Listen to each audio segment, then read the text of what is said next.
Mula nang mawala ang ina ni Mario ay naging sakit na ito ng ulo ng kanyang ama. Puro na lang inom, gala at barkada ang inaatupag nito. Kung minsan nga ay nawawalan na rin ito ng modo sa matanda. Bagay na hindi naman ugali noon ng binata. Isang beses, habang naglalakad pauwi galing sa inuman, isang diwata ang kanyang nakausap sa kalagitnaan ng kagubatan. Pinagkalooban siya nito ng isang sandata na gagamitin niya sa kanyang misyon.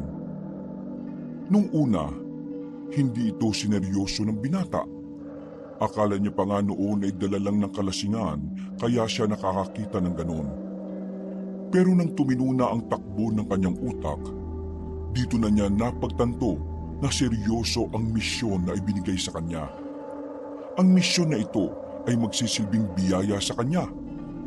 Marami siyang maililigtas na tao, pero malalagay din naman sa panganib ang kanilang buhay. Magampanan nga kaya ni Mario ang kanyang tungkulin bilang isang tagapagligtas?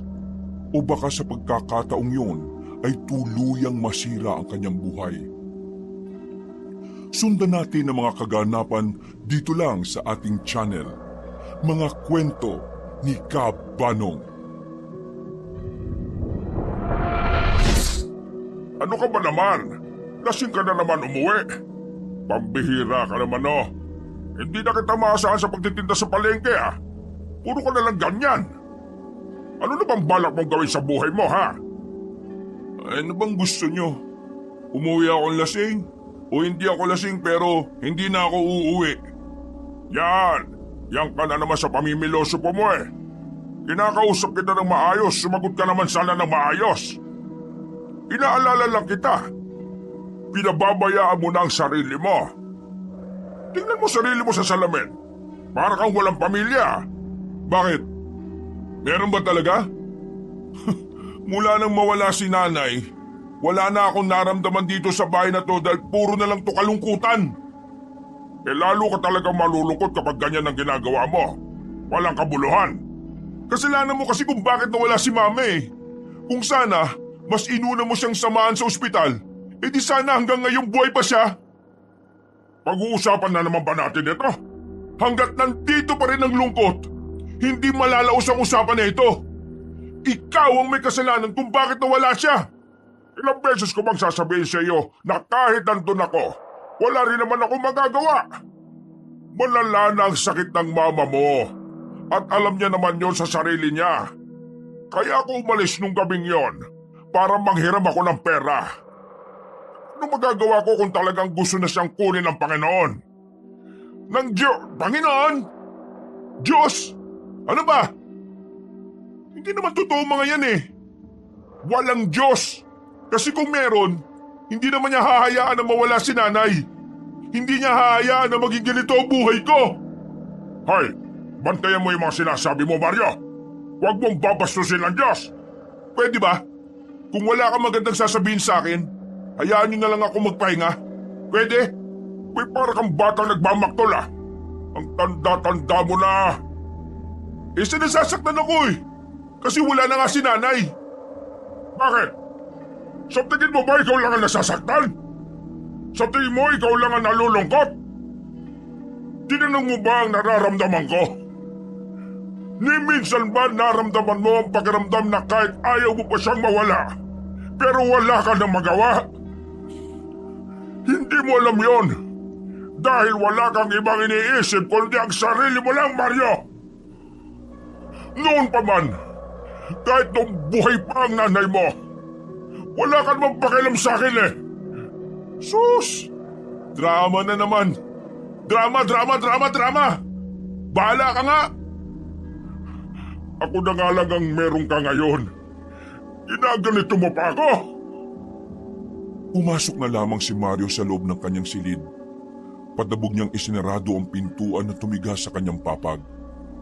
Napatingin agad ang binata sa larawan na nasa dingding. Mamas boy na may tuturing si Mario noon pa man. Makamama na talaga siya. Parang hindi siya mabubuhay noon kapag wala ang kanyang ina. Kaya naman, ganun na lamang hinagpis ng binata nang mawala ang pinakamamahal nitong ina. Wala siyang ibang sinisisi kundi ang kanyang ama. Nakatulog na ang binata at nang magising siya kinaumagahan, wala na ang kanyang ama sa bahay. Maaga kasing umaalis yun para magtinda sa palengke. Pagtingin niya sa lamesa, merong bagong lutong sopas. Meron ding kape na halatang kakatimpla lang din. Kahit na masama ang loob niya sa ama niya, pinatos na lang niya din yun. Tinatamad na rin kasi siyang kumilos. Nasanay siya sa kanyang ina na laging nakahanda na agad ang mga kakainin niya. Habang kumakain at nagmumuni-muni, bigla na lang sumulpot ang kaibigan niyang si Ruben. Hindi pa man nagsasalita ang kanyang kaibigan, ay alam na agad niyang mambuburaot nito. Kaya bago pa makapasok si Ruben, ay inubos na kagad ni Mario ang kinakain niya. Uy, damot naman ito oh. Titikim lang eh. Bakit? Wala ka bang pamilya? Doon ka kumain sa inyo. Sapaking ko mukha mo eh. May pamilya ako no? Eh ikaw? Ay, kung wala kang sasabing matino, umalis ka na nga muna. Naalibadbaran ako sa mukha mo eh. Para kung nakakita ng kanal eh. Yabang nito oh. Ikaw nga amoy imbur na lang hininga mo eh. Toothbrush din pag may time. Ano bang kailangan mo? Kung mga asar ka lang eh, umalis ka na. Baka ihatid kita sa inyo ng nasa ataul. Wow! Natatakot naman ako sa'yo, idol. Kalma ka lang, idol. Meron lang akong offer sa'yo para may pera ka naman. Ano? Gusto mo ba o ayaw mo? Kapag katarantaduhan na naman yan, tingnan mo lang. Kalma ka nga kasi muna. Masyado kang mainit eh. Alam mo yung ginagawang bar sa kabilang baryo? Kailangan ng mga tao ron. 3 na tayo ninawarin. Buti nga naisip ka pa namin eh. Sumama ka na para may pera ka. Di yung umaasa ka lang sa tatay mo. Hindi ka ba makakapagsalita nang hindi ka bumibira ng pasimple sa akin? Biro lang. O ano, sasama ka ba?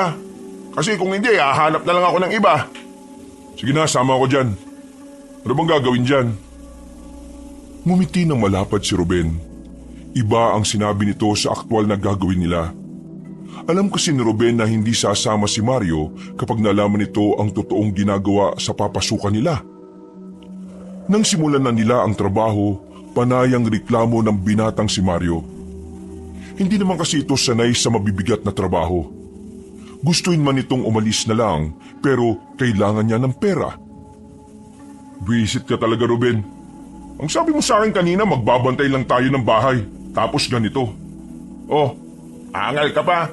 Eh malapit na tayong matapos. At saka, isa pa, magkakapera ka naman dito. Ang hirap-hirap nito eh. Visit talaga kayo. Pre, walang trabaho madali. Lahat mahirap.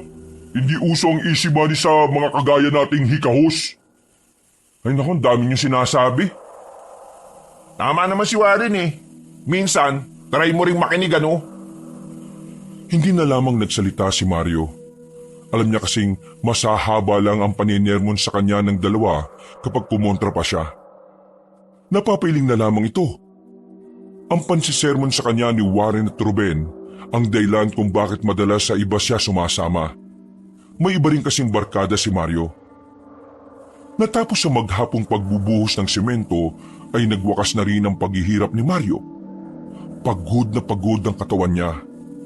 Masasabi niyang hindi na niya yun uulitin pa kahit na kailan.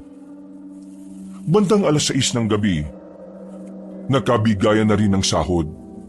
Mabuti na lang ay medyo galante ang may-ari ng bahay kaya good mood pa rin si Mario. O ano, bukas uli. Yoko na.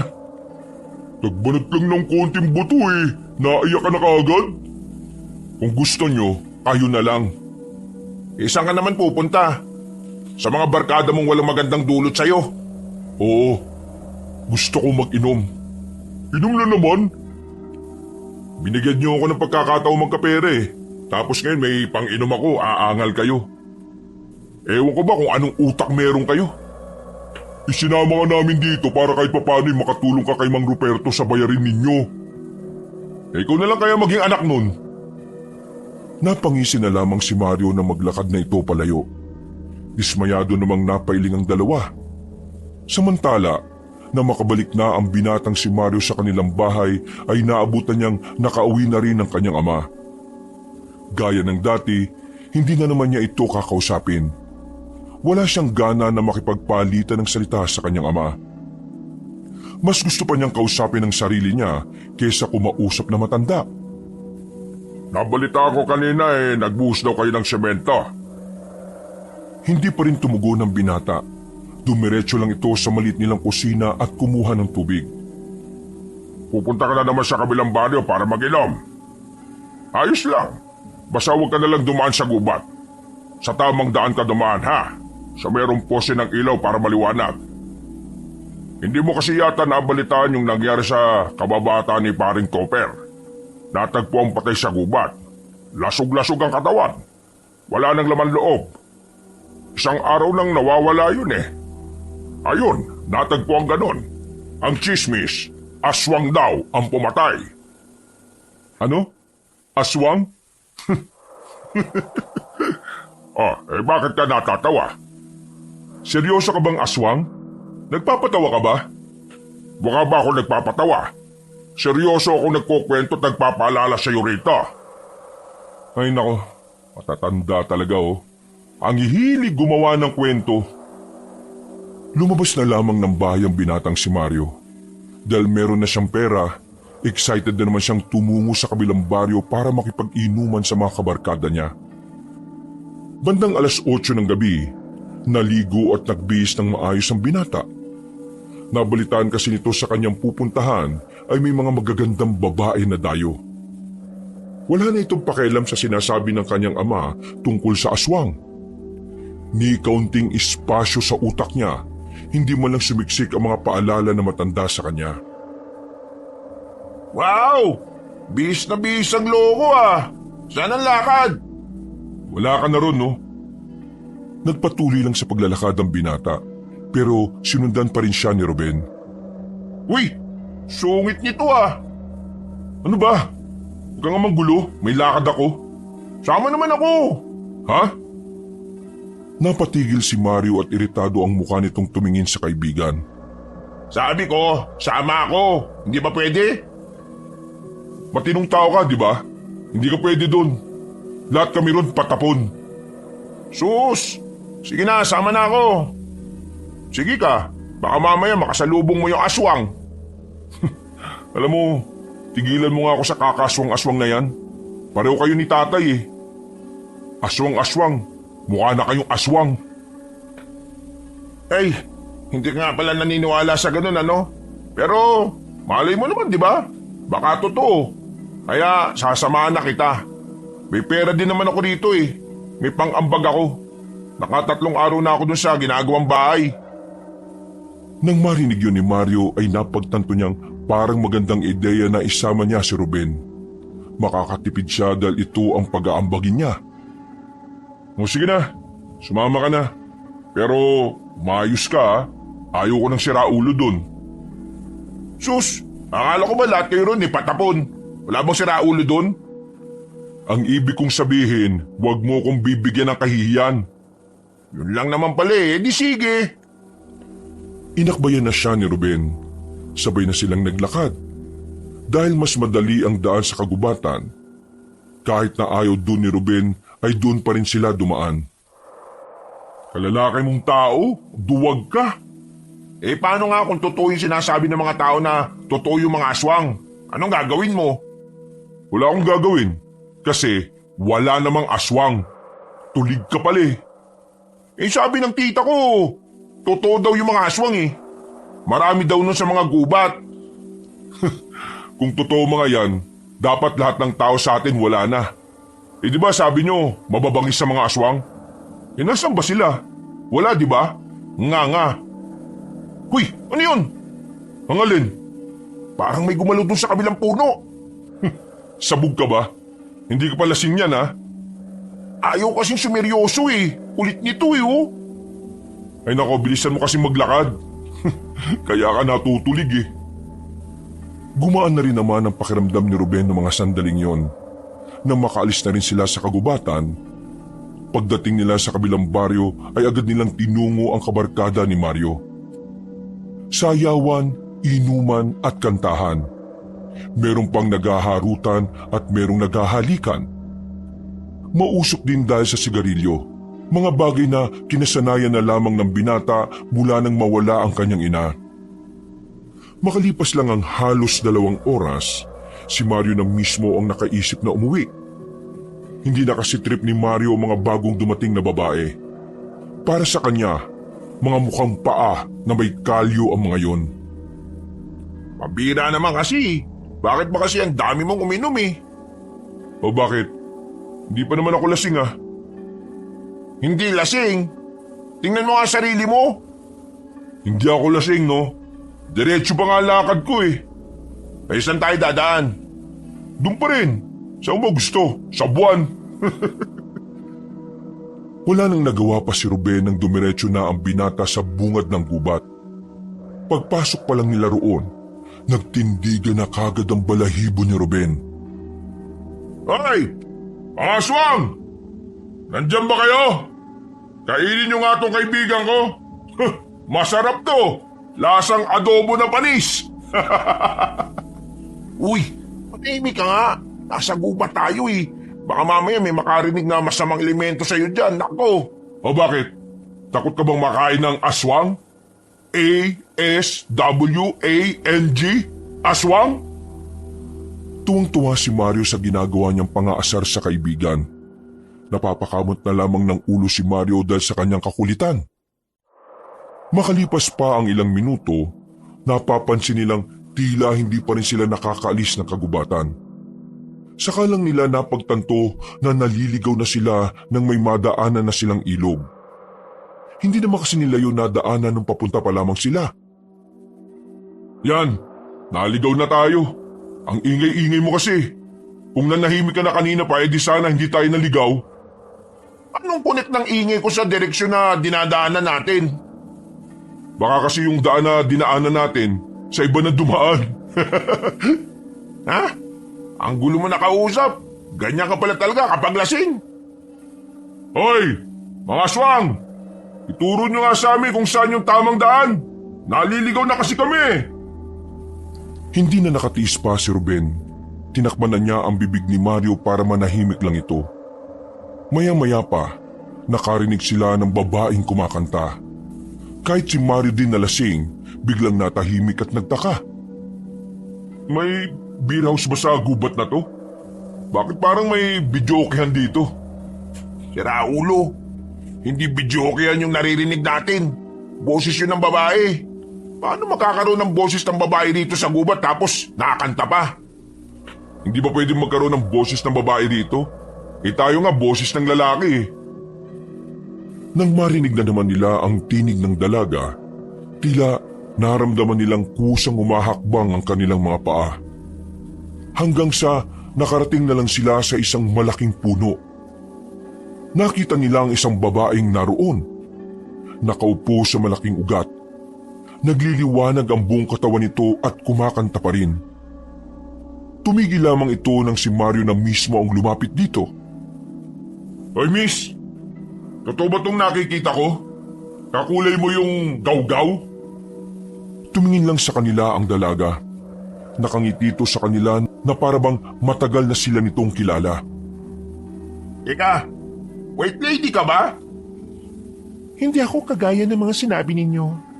Ako ay isa lamang elementong puti na nagbabantay sa kagubatan. Ah, isa kang gwardya, hindi ka white lady. Pero isa kang lady guard, di ba? Hindi ako ganon. Ano ka ba kasi? Isa akong... Miss, modus ka ba? Ha? Anong modus? Di mo alam ang modus? Wala pala to eh. Mahina. Miss, kung tama ang inala ko, isa ka bang diwata? Biglang nadagdagan ng liwanag ng paligid dahil sa sinabing yun ni Ruben. Ngumiti ng malapad ang diwata. Buti pa ang isang ito ay may utak. Itong isang madaldal ay puro bungulang, walang laman. Hindi bale, magpapakilala ko sa inyo. Ako si Amalia, ang diwatang nangangalaga sa kagubatan na ito. Nandito ka. Anong pangalan mo? Pingi ka ba? Kasasabi ko lang. At saka pwede ba manahimik ka muna? Nagsasalita ako? Ha? Sorry naman. Di sige, tuloy mo. May dahilan kung bakit nagtagpo ang landas natin. Ikaw, Mario, meron kang tungkulin na dapat gampanan. Ang tungkulin na ito ay magsisilbing biyaya para sa iyo at maaari ding isang karma. Pambira naman. Napadaan lang dito, nagkaroon pa ng tungkulin, no? Ito na lang si Ruben.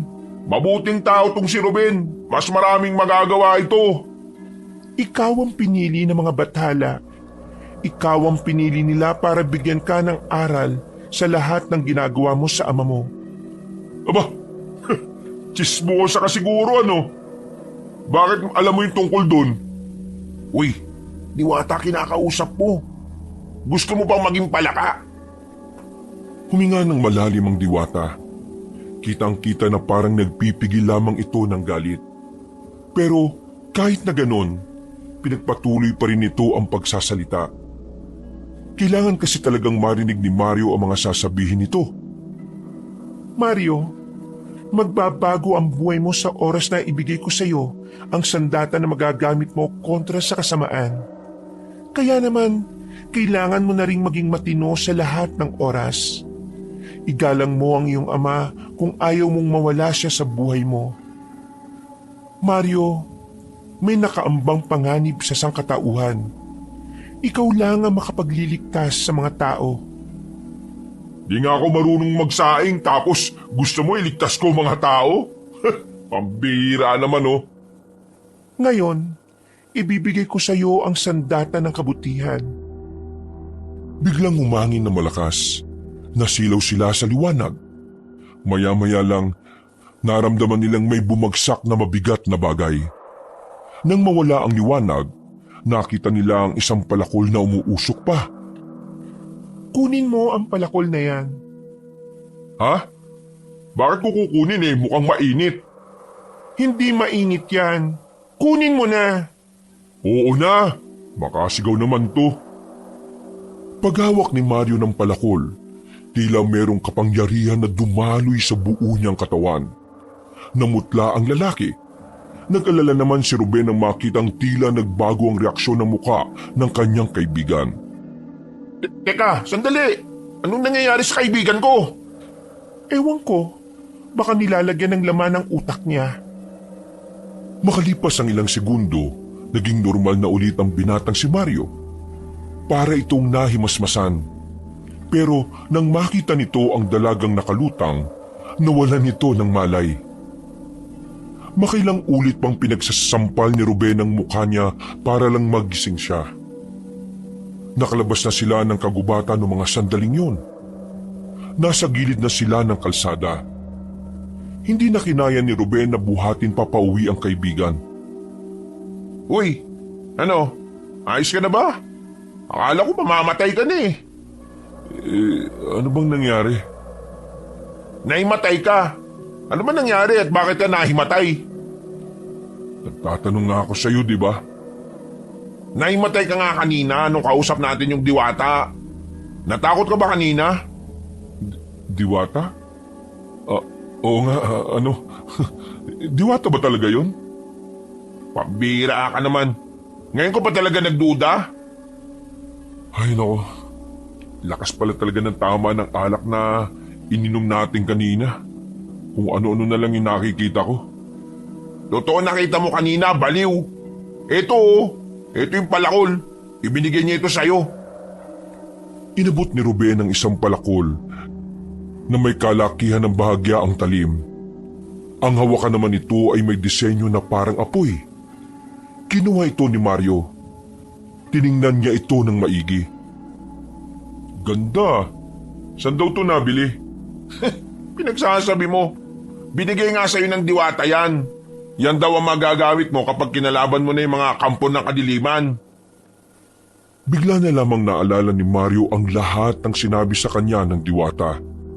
Sa pagkakataong ito, napagtanto niyang totoo nga talagang meron silang nakausap na diwata. Sumeryoso ang kanyang muka, napapalunok ng laway at parang kinakabahan. Ano? Naniniwala ka na ba? Naalala mo na, no? Hindi, ayoko niyan. Tungkuling pinagsasabi niyon. Sino ba siya? Bigla-bigla na lang lilitaw tapos utusan ako. Tatay ko nga hindi ako mautusan siya pa. Sus, Magkaiba ang tatay mo at ang diwatang yon. basta, ayoko. Tsaka, pinagsasabi niyang kampo ng kadiliman. Ang kampo ng kadiliman dito ay yung mga tsismosa. Yun lang. Tumayo na ang binatang si Mario at nauna nang naglakad. Nawala na ang kalasingan nito sa mga nangyari. Agad namang siyang sinundan ni Ruben. Pilit na ibinibigay sa kanya ng kaibigan ng palakol. Pero hindi niya yun tinatanggap. Ayaw niya ng bagay na yon. Mas gusto niya pa ang bote ng alak kesa roon. Hanggang sa makabalik na sila ng kanilang baryo. Wala nang nagawa pa si Ruben. Hindi na nito pinilit pang ibigay kay Mario ang sandatang yon. Si Mario naman, pumasok na lamang sa kanilang bahay. Naabutan niya ang kanyang ama na masarap na natutulog. Humihilik-hilik pa yon kaya napangisi na lamang siya. Habang pinagmamasdan niya ang kanyang ama, hindi niya pa rin maiwasan na hindi mainis. Kahit alam niyang hindi naman niya dapat sinisisi ang ama, ginagawa na lamang niya yun para na rin sa ikagagaan ng kanyang pakiramdam. Kinabukasan ng umaga, nagising ang binata na masakit ang ulo niya. Agad siyang tumungo sa labas para sana bumili na lang ng kapeng nakatimpla na. Pero pagdating niya sa kanilang bakuran, nakita niya ang ama na nagsisibak na ng kahoy. Namulagat ang mga mata niya nang makita ang palakol na ginagamit ng kanyang ama. Bakit? Kung makatingin ka, para ka namang nakakita ng multo Bakit nandyan yan? Ang alin? Yung palukol na yan. Bakit? Sa'yo ba to? Nakita ko lang to kanina dito sa lapag Wisit talaga tong si Ruben, May sinasabi ka? Ang sabi ko, hindi akin yan. Tapon nyo na yan. Baka mamaya sa ibang tao yan Bakit ko tatapon pwede namang gamitin? At saka, ang ganda nga ng disenyo Napailing na lamang ang binatang si Mario. Dinukot na lamang niya ang natitirang pera at bumili sa labas. Hindi niya tinanggap ang alok na almusal ng kanyang ama. Hindi niya kasi kinakain yun kapag nasa bahay si Mang Ruperto. Habang naglalakad, nakasalubong niya si Ruben. Mukha itong natataranta. Nawawala yung palakol! Aray! Bakit ba? Nawawala? Iniwan mo kaya sa bakuran, buwang kayata Gagi! Di ko iniwan yun doon. Hindi na nga ako dumaan sa inyo kagabi. Sinasabi mo, kusang naglakad papunta sa bahay namin yung palakol? May mga paa ba yun? Alam mo naman kasing galing sa diwata ang palakol na yun Malamang, mahiwaga yun. Ay nako, kunin mo rin sa bahay Ibalik mo rin sa gubat. O kaya, itapon mo na lang. Mukhang hindi mo yata matatakasan ng tungkulin mo, pre. Diyan ka na muna. Papasok pa kami ni Warren doon sa sideline namin Ayaw mo naman sumama. Naglakad na palayo ang binatang si Ruben. Napapailing na lamang din si Mario. Nawiwirduhan na siya sa kanyang kaibigan. Ganun pa man, hindi na lamang niya inintindi pa si Ruben. Nung umagang yun, umilata lang siya sa bahay nila at maghapong natulog. Paggising ay kakain na lang. Lalabas na lang siya sa kanyang silid at para kainin ang iniwang pagkain ng kanyang ama. Ay nako, buti naman at may pagkain na kaagad. Uupo na sana siya sa tapat ng lamesa nang bigla niyang marinig ang misteryosong tinig ng babae. Pamilyarang tinig na yun sa kanya. Napalingon-lingon siya sa paligid pero wala naman siyang nakikitang ibang tao. Nasaan ka? Lumabas ka dyan! Laking gulat niya nang may pumasok na babae sa bahay nila. Nakasuot lang ito ng puting bestida at walang tsinelas. Uy, paano ka nakarating dito? Makinig kang tao ka. Kailangan mong panindigan ng tungkulin na ibinigay sa'yo. Dahil kung hindi, Ano? Hanip ah? Parang nananakot ka pa ah? maaaring mapahamak din ang mga mahal mo sa buhay. Sandaling napaisip si Mario sa sinabing yun ng babae. Unang pumasok sa isipan niya ay ang kanyang ama. Umiiling-iling siya. Pilit niyang binubura yon sa utak niya. Hindi niya gusto ang ideyang magkakaroon siya ng pakialam sa matandang lalaki. Ayaw ko nga eh. Bakit niyo ba ako pinipilit? Hindi ba mali itong ginagawa mo? Bigla-bigla ka na lang darating at manguutos ng kung ano-ano. May sarili akong buhay, no? Hindi mo pag-aari ang buhay mo. Lalo na nung unti-unti na itong napapabayaan, kaya bilang isang diwata, gusto kong magkaroon ng saysay ang buhay na hiniram mo sa may kapal. Kahit na anong sabihin mo, ayaw ko pa rin. Huwag mo sanang pagsisiya ng mga desisyon na ginagawa mo. Talaga, hindi ako magsisisi. Naglakad na palabas ang babae. Pagsunod ni Mario, nawala na agad ang babaeng yun na parabang bula. Hindi niya nakita kung saan yung dumaan. Napapailing na lamang si Mario. Bagamat alam niya namang diwata yon, hindi niya pa rin magawang seryosohin ang mga bagay-bagay. Tumambay na lamang siya sa bahay nila. Gaya ng lagi niyang ginagawa. Kapag wala siyang pupuntahang inuman, tutunga nga lang siya sa bahay nila at magbabasa ng kung ano-ano. Nakikinig na lang din siya sa radyo at tamang tawa lang sa mga kalukuhan ng programa. Mga bandang 9:00 na ng gabi. Nagtataka na si Mario kung bakit hindi pa nakakabalik ang kanyang ama. Wala pa siyang pagkain, kaya nagsisimula na rin kumalam ang kanyang sikmura. Dahil sa namumuong inis, lumabas siya ng kanilang bahay para magpunta ng palengke. Naisip niya kasi na baka pinauubos pa ni Mang Ruperto ang mga tinda nitong isda. Pero pagdating niya roon, sarado na ang palengke. Wala nang katao-tao sa loob at nakapatay na rin ang mga ilaw roon. Napakamot sa ulo ang binata.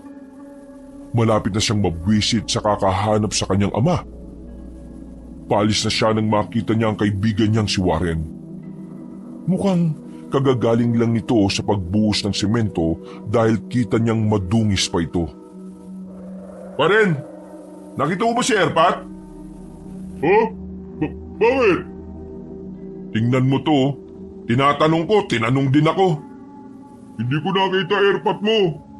Bakit? Ano bang problema? Kanina pa hindi umuwi ng bahay eh. Nagugutom na ako, no? Hindi magsaing ka. Hintayin mo pa ba yung tatay mo eh? Baka dumidiskarte pa yun. Dala ba niya yung kaldero? Sige na nga, umuwi ka na. Wala ka na naman masabing matino eh. Sus, ang sabihin mo, takot ka lang ma-real talk. Maghihiwalay na sana sila ng landas nang meron namang matandang lalaki na lumapit sa kanila. Sa palagay ni Mario, mas matanda ito ng kaunti sa kanyang ama. Nakangiti itong nagtanong sa kanila. Magandang gabi mga iho. Ako si Mang Dado. Pwede ba magtanong? Nagtatanong ka na nga eh. Ano po ba yun? Meron bang albularyo rito sa baryo ninyo? Albularyo? Meron ba? Wala. Pero chismosa, meron, marami. Interesado ka ba sa mga chismosa? Nako, hindi. Ang kailangan ko albularyo. May sadya sana ako eh. Pero kung wala, sa ibang baryo na lang siguro ako maghahanap. Sige po, pasensya na po ah. Ngumiti sa kanila ng malapad na matandang yon. At sa hindi inaasahang pagkakataon, naramdaman ni Mario ang kakaibang kaba sa kanyang dibdib. Hindi niya matukoy kung ano ang ibig sabihin ng kaba na yon. O paano? Mauna na ako ha. Nangangati na ako eh. Sana mahanap ko yung tatay mo para makakain ka na. Hindi na lamang pinansin ni Mario ang kaibigan niya. Naglakad na lang siya pabalik. Pero Hindi pa man siya nakakarating ng kanilang bahay, bigla siyang napatigil sa paglalakad nang tila marinig niya ang tinig ng kanyang ama. Lumingon siya sa paligid. Wala naman. Sa palagay niya, ang naririnig niya ay nasa malayo. Ang di niya lang maintindihan ay kung bakit niya yun naririnig. Bumuntong hininga na lamang si Mario sa pag-aakalang guni-guni lamang niya yun. Ihahakbang na sana niya ang paa niya pero narinig na naman niya si Mang Ruperto. At sa pagkakataong ito, klaro na sa pandinig niya na humihingi ng tulong ang kanyang ama. Ay, wisit! Hindi niya rin maintindihan kung bakit hinahanap niya ang pinagmumulan ng sigaw na yun. Kakatakbo niya, nakarating na siya sa abandonadong terminal na parte pa rin naman ng kanilang baryo. Nakita niyang nagtatago roon ang kanyang ama sa likuran ng sirang bus. Tinawag siya nito at agad naman siyang lumapit. Ano bang ginagawa mo rito, ha? Hinaan mo lang ang boses mo. Ano bang problema?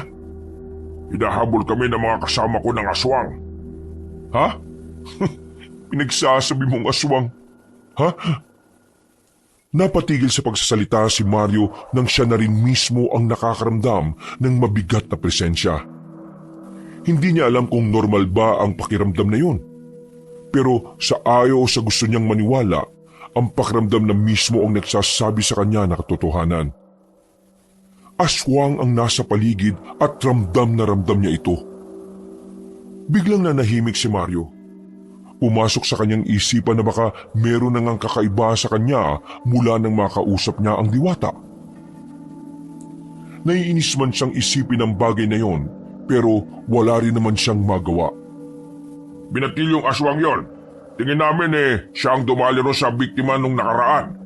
Babangis siya, kaya huwag kang lalabas. Umuwi na tayo. Ang kulit mo, huwag kang lalabas Nagulat na lamang sila nang makita na nila ang binatang aswang sa likuran ni Mang Ruperto. Agad na hinila ni Mario ang kanyang ama nang lumundag yun patungo sa kanila. Nanlalaki ang kanyang mga mata. Hindi siya makapaniwala na totoo nga ang sinasabi ni Mario. Naglabas si Mang Ruperto ng maliit na kutsilyo.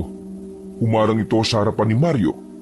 Kahit nakitang-kita naman na nanginginig din sa takot ang matanda. Subukan mo lumapit. Sasaksakin kita nitong hawak ko. Hindi mo masasaktan tong anak ko. Sa naririnig pa lang nila mula sa aswang na yon, nararamdaman na ni Mario na parang gutom na ito. Sa puntong ito, tila may kung ano-anong naglalaro sa utak ng binata. Pero nangingibabaw ang ideya na kailangan niyang mapaslang ang aswang na yon. Maging siya ay naguguluhan din. Dahil kung tutuusin, ang unang iisipin niya dapat ay tumakbo na lang. Dito ka sa likod ko. Ha? Anong sinasabi mo? Ako ang lalaban sa aswang na yan. Ako ang ba? Huwag ka nang makulit. Sa likod ka na nga. Akong bala sa kutong lupa na to. Nagsarado ang kamao ni Mario. Haharapin niya ang aswang gamit ang tapang na hindi niya alam kung saan nagmumula. Nang lumapit na sa kanya ang aswang, sinapak niya yun ng malakas at tinamaan naman ito sa panga.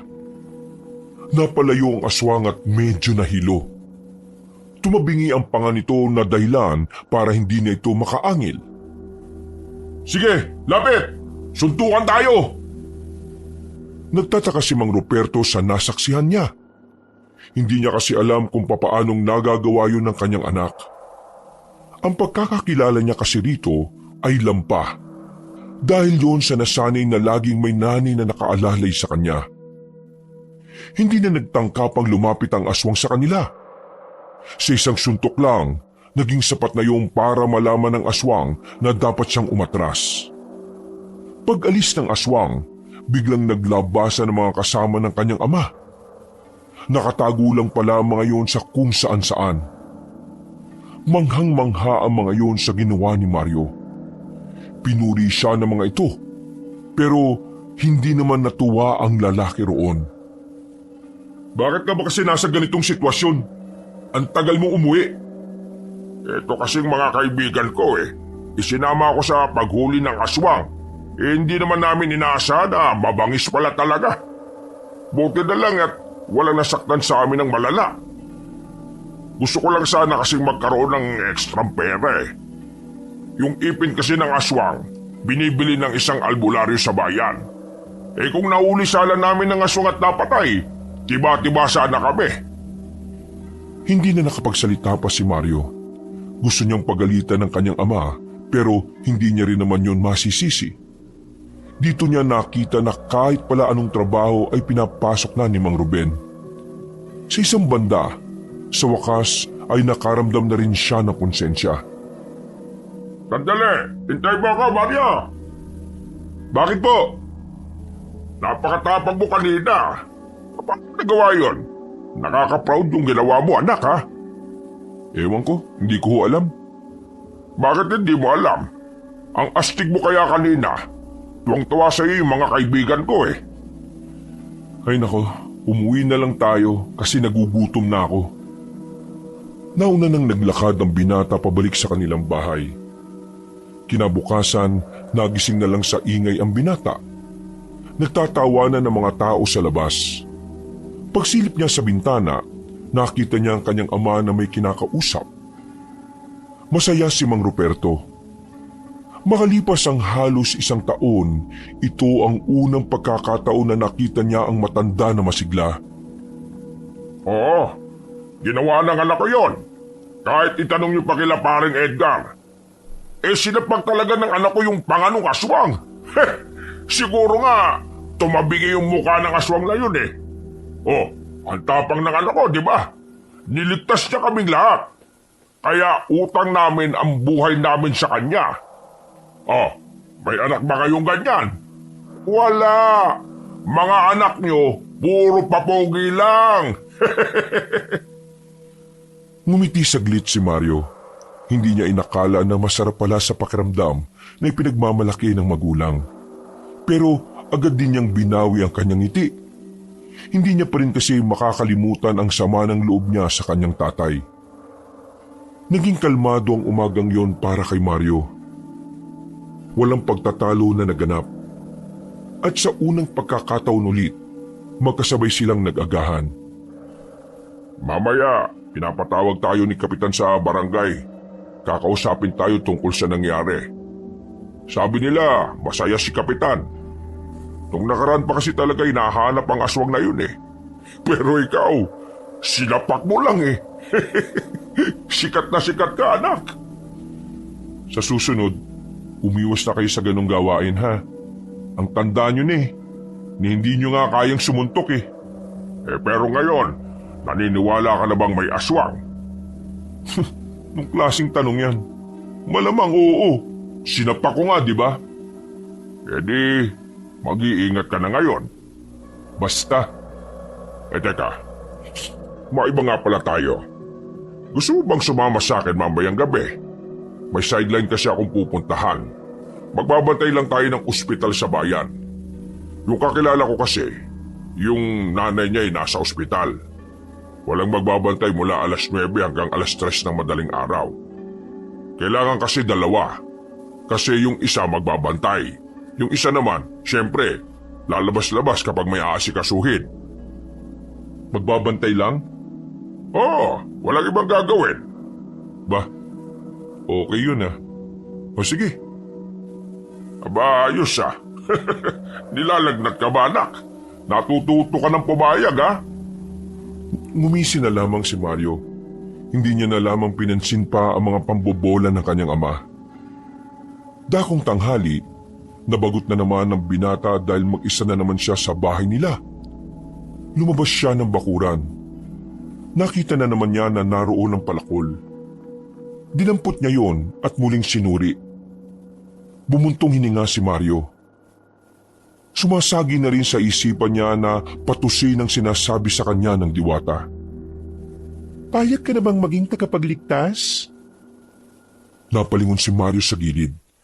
Nakita niyang nakaupo na ang magandang babae sa harapan ng salangan nila. Oh, paano ka ba napunta dyan? Hindi na mahalaga yon. Ang mahalaga ngayon ay ang desisyon mo. Ano naman ang mapapala ko sakaling pumayag ako? Marami kang mapapala. O sige nga, bigyan mo ako ng malaking pera, papayag ako. Mukhang pera ka pala eh. Sino bang hindi? Anong gagawin mo sa malaking pera? Para di na naalis ng bahay si tatay. Uy, mahal na niya ang kanyang ama. Migil ka nga. Hindi porke babae at diwata ka, di na kita pwedeng masapok ha. Kung pera lang pala ang kailangan mo, wala namang problema. Pag alis ko ngayon, umaasa akong dito na magsisimula ang bagong bersyon mo, Mario. Ang bersyon mo bilang tagapagligtas ng sangkatauhan. Oo na. Dami pang satsat. Tumungo na ang babae papunta sa likuran ng kanilang bahay. Nang sundan niya yon, doon ay nawala na naman ito bigla. Nakita niya si Ruben sa labas ng kanilang bakuran. Nagtataka at tila hindi makapaniwalang nagsasalita siya mag-isa. Bakit? Problema mo? Sino pinakausap mo? Lasing ka na naman ba? Mukha ba akong lasing? Sabog ka no? Bakit ka nagsasalita mag-isa? Kausap ko yung diwata. Punta ng punta rito, nakakainis. Si Amalia, kausap mo? Teka, bakit hindi ko naman nakikita? Aba, ewan ko. Bakit ako tinatanong mo? Ano bang napag-usapan nyo? Tatanggapin ko na yung alok niya.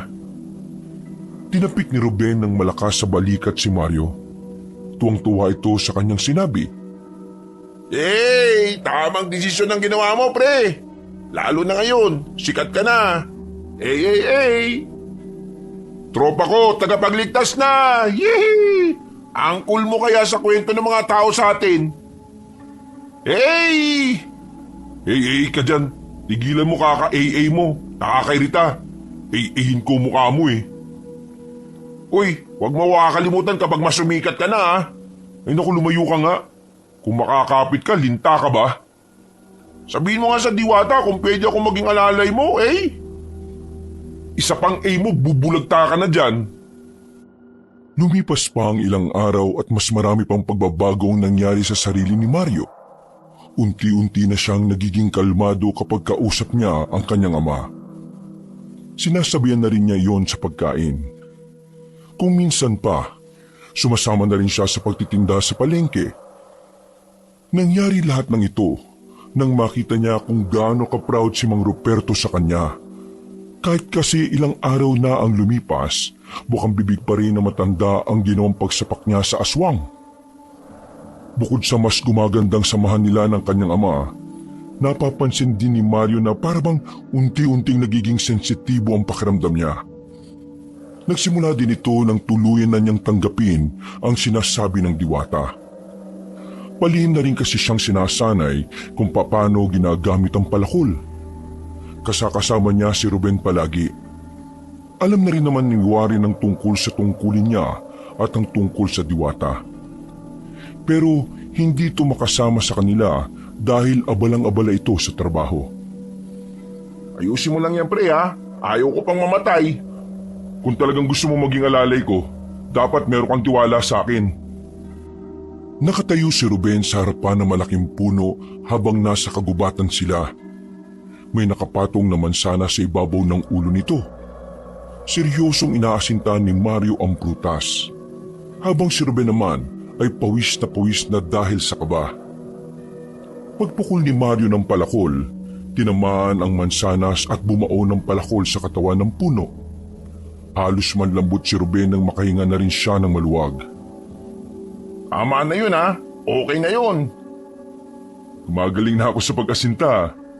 Malamang, ako ba naman palagi yung nasa hukay yung isang paa eh. Pre, hindi ba nakakasuka? OA o baduy? Ang alin ba? Itong ginagawa ko. Dati kasi, maangas at barumbado ko. Tapos, eto ko ngayon. Nagpa-practice kalabanin ng aswang.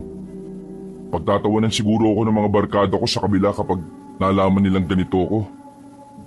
Ano naman kung ganyan ka? Ang cool mo kaya? Dito sa baryo natin, mataas na ang tingin nila sa'yo mula nang sapukin mo yung aswang. At mas lalong bibilib ang mga yan kapag nalaman nilang ikaw ang magliligtas sa kanila. Ang cool kaya. Dati, mainitin ulo mo. Ngayon, kalmado ka na. Marunong ka nang gumalang at interesado ka na sa mga bagay-bagay. Hindi ka na rin nagiinom. At higit sa lahat, nakikinig ka na sa tatay mo. Anong baduy dun? Anong OA at nakakasuka? Ang tawag sa ganyan character development. Nabasa ko lang sa magazine yan ha. Yan yung parte ng buhay ng tao na kung saan mula sa ganitong pag-uugali, mas gumaganda pa ang version mo. Huwag mong intindihin yung mga yun. Ang tunay na kaibigan, sinusuportahan ka sa kung ano mas makakabuti sa'yo. Susuportahan ka nila sa pagbabago mo. Hindi yung yayakagin ka na naman nila pabalik sa mga bisyo-bisyo nyo. Walang kwentang kaibigan yun. Kaya nga tunay na kaibigan kayo ni Warren eh. Pre, salamat sa inyo ha. Hindi nyo ako sinukuan. Walang iya. Ang drama mo naman. Ano ka ba? Wala yun. Natural na gagawin namin yun sa'yo kasi kaibigan ka namin. Ngayon, alam mo na kung anong pagkakaiba ng barkada sa kaibigan. Pero curious lang ako pre ha. Ano bang nagtulak sa'yo para magbago ka? Bumuntong hininga ang binata at napangiti habang nakatingin sa palakol na hawak. O ayan, nakakangiti ka na rin eh. Sa totoo lang, nung una hindi ko rin alam eh. Siguro dahil naramdaman ko na totoong mahal pala ako ng tatay ko. Lalo na nung naririnig kong pinagmamalaki niya ako sa mga iba. Nakukonsensya nga ako eh. Kasi kahit wala naman siyang kasalanan sa pagkawala ni nanay, sinisisi ko siya. Pre, ang mga magulang, walang kapantay ang pagmamahal niyan. Matitis nilang sarili nila pero mga anak nila hindi. Kausapin mo lang ang tatay mo. Maintindihan ka naman niya eh. Nakakasigurado ako dun. Yun nga eh. Lagi niya akong naiintindihan. Kaya mas lalo akong nakukonsensya kasi kahit na minsan, hindi mo lang siya nagalit sa akin. Sige, ganito na lang pre. Total, tinanggap mo na ang misyon. Bumawi ka na lang. Gumawa ka ng mga bagay na sa tingin mo, mas lalong matutuwa ang tatay mo sa'yo. Ganun. Pwede ba yun? Oo naman. Gagawin... Uy! Ano yun? Sigawan yung pre ah. Nagmamadaling umalis sa magkaibigan sa kanilalagyan nila. Nang makarating na sila sa daan, nakita nila ang nagkakagulong tao roon. 8:00 na pero nagkukumpulan pa rin. Sa loob nito ay may 3 bangkay na matatandang lalaki na magkakapatong. Mga wala ng laman loob ang mga yon. Walang mga mata at tapyas na rin ang labi. Bumilis ang tibok ng puso ni Mario ng mga oras na yon. Yun ang unang pagkakataon na nakakita siya ng bangkay. Pre, tingin mo aswang gumawa niyan? Aswang? Nararamdaman ko eh. Aswang nga pre. Napatingin sa kanya ang mga tao nang sabihin niya yon. Nakaramdam siya ng pagkailang. Pero pinanindigan na lang niya ang kanyang sinabi. Malaki ang posibilidad na aswang ang gumawa nito. Walang ibang gagawa nito kundi ang mga nilalang na yon. Nung gabing yon, iniwan ni Mario Trube ng mga tao roon. Pagdating nila sa bahay, naabutan nila si Mang Ruperto na naghahasa ng itak. Tapos ka na bang magsanay? Alam na rin ni Mang Rupertong tungkol sa mahiwagang palakol. Isa ito sa nakakaalam. Kaya naman todo suporta sa kanya ang ama. Halos lahat na yata ng itak sa bahay nila ay nahasa na nito. Ayon kasi sa matanda, gagamitin niya yon at sasama sa pakikipaglaban. Tapos na po. Pero may nangyaring masama eh. Nangyaring masama? Napalaban ka na ba sa mga aswang? Hindi pa ho. Pero may dumating na bangkay ng 3 matanda. Malakas ang kutob ko. Aswang ang dumali sa Mario! Mario! Humahangos na dumating ang binatang si Warren. May mga semento pa ito sa kamay at binti nang pumasok ito sa kanilang bakuran. Pre, nabalita mo na ba yung nangyari? may pinaslang yung mga aswang. Wala pang ebidensya na aswang ang dumali doon. Pero yun ang hinala nga namin.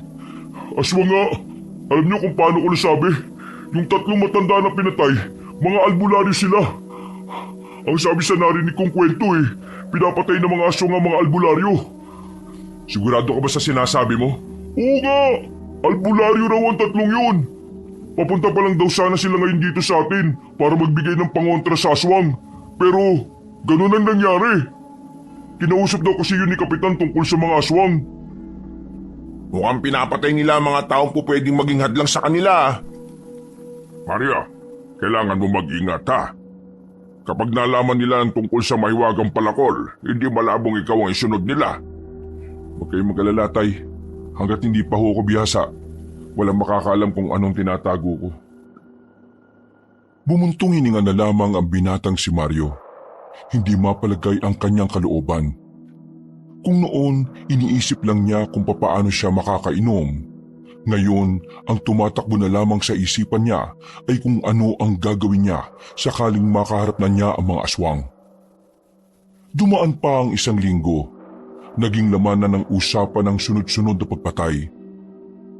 Kumalat ang kwento.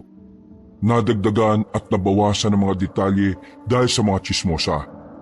Pero iisa pa rin naman ang naging dulot nito sa lahat. Walang iba kundi hilabot. Sige na, Mario. Iwan mo na ako rito. Punta mo na si Ruben at magsanay na kayong dalawa. Sigurado po ba kayo? Oo. Mamaya darating na rin naman si paring Edgar. Tutulungan niya naman akong magligpit. O sige, basta kapag may nangyaring hindi maganda, ikalembang mo lang yung maliit na bill na binigay ko sa inyo ha. Kahit nasa malayo ko, maririnig ko yan. Tumangot ngumiti na lamang sa kanya ang ama. Nagmamadali na siyang bumalik sa kanilang bahay. Kinuha na niya ang palakol na nakabalot sa tela. Bumuntong hininga ang lalaki. Ang tagal niya na kasi itong ginagamit. Pero wala pa rin siyang nararamdaman na hiwaga roon. Maliban na lang sa pagiging sensitibo ng kanyang pakiramdam. Paglabas niya ng bahay, bigla niyang nakita ang matandang lalaki. Na sa pagkakaalala niya, nagpakilala itong dado sa kanila ni Ruben. Pero mukhang hindi na siya nito namumukaan dahil nagpagupit na siya ng buhok. Iyo, pwede ba magtanong? Anong itatanong niyo? May kakilala ka bang albularyo rito? Meron lang kasi akong ipapahilot. Ang sakit na kasi ng kasukasuan ko Sa hindi malamang dahilan, bigla na lamang naramdaman ni Mario ang hiwaga ng meron ng palakol. Kasabay nito ay ang ideyang lumitaw sa utak ng binata. Nagtataka siya kung bakit naghahanap na naman ito ng albularyo gayong nasabi na nila noon na walang albularyo roon. Hindi ko po alam Bago lang din po ako rito. Nagkaila na lamang siya. Ngumiti naman sa kanya si Mang Dado at naglakad na rin palayo. Habang pinagmamasdan na matanda, bigla na lamang may napagtanto ang binata. Ang 3 matandang albularyo. May kinalaman kaya ang 3 albularyo na namatay sa paghahanap nito ng albularyo? Hindi kaya aswang ang matandang yun? Pinapatay niya ang mga albularyo para wala nang hahadlang sa lahat ng gagawin nila. Tinanggal ni Mario ang tela na nakalagay sa palakol. Hinabol niya ang matanda pero pagliko niya sa kaliwang kanto, katakatakang bigla na lamang nawala yun. Hindi ako pwede magkamali. Aswang nga ang matandang yun. Kahit ang palakol ko nagre-react Sa mga sandaling ito, para bang sinasalinan siya ng lakas ng mahiwagang palakol. Nararamdaman niya kasi ang tila pagkabuhay ng kanyang mga ugat. Nagmamadali na siyang tinungo ang kinaroroonan ni Ruben. Sa kanyang pagmamadali, nabangga niya ang isa pang matanda. Isang matandang babae na puti na ang buhok, ngunit diretso pa ang tindig. Sa halip na matumba matanda, nanatili lang yung nakatayo at parabang hindi man lang nasaktan. Pasensya na po, nagmamadali lang talaga ako. Mahiwaga ang daladala mong sandata. Sino ka? Napatigil si Mario nang marinig ng sinabing yun ng matandang babae. Seryoso ang mukha nito at tila nangungusap ang mga mata. Sino kayo? Ako ang unang nagtanong. Sino ka? At bakit may daladala kang ganyan? Hindi nyo na kailangang malaman. Nagmamadali ako. Kung sino ka man, sana'y magamit mo ito laban sa kasamaan. Nagkatinginan sila sandali. Nakita niya sa mga mata na matandang babae na tila humihingi ito ng tulong. Dahil dito, napatango na lamang si Mario. Naramdaman niyang hindi masamang tao matandang babae. Kaya naisip niyang sabihin ang kanyang pangalan. Mario ang pangalan ko. Tulad niyo, gusto ko rin ipagtanggol ang sangkatauhan. Isa akong albularyo. Kapag may mga gusto kang malaman, pumunta ka lang sa kabilang baryo, sa Sitio 12. Isang pagtango na lamang ang naisukli ng binata sa matanda. Pagkatapos noon ay dali-dali na rin niyang tinungo ang kanyang kaibigan. Nang dumating siya roon, naabutan niya si Ruben na may kausap na Bombay. Umiiyak ang Bombay na yon kaya agad na lumapit si Mario. Bakit? Anong problema? Kaibigan to ni Papa. Humihingi ng tulong. Yung alagang aso daw kasi niya, tinangay daw ng isang lalaking nanlilisik ang mga mata. Kagabi. Pero hanggang ngayon hindi pa rin daw nakikita. Ako mag-aawa sa inyo. Ako tulong niyo hanap aso ko.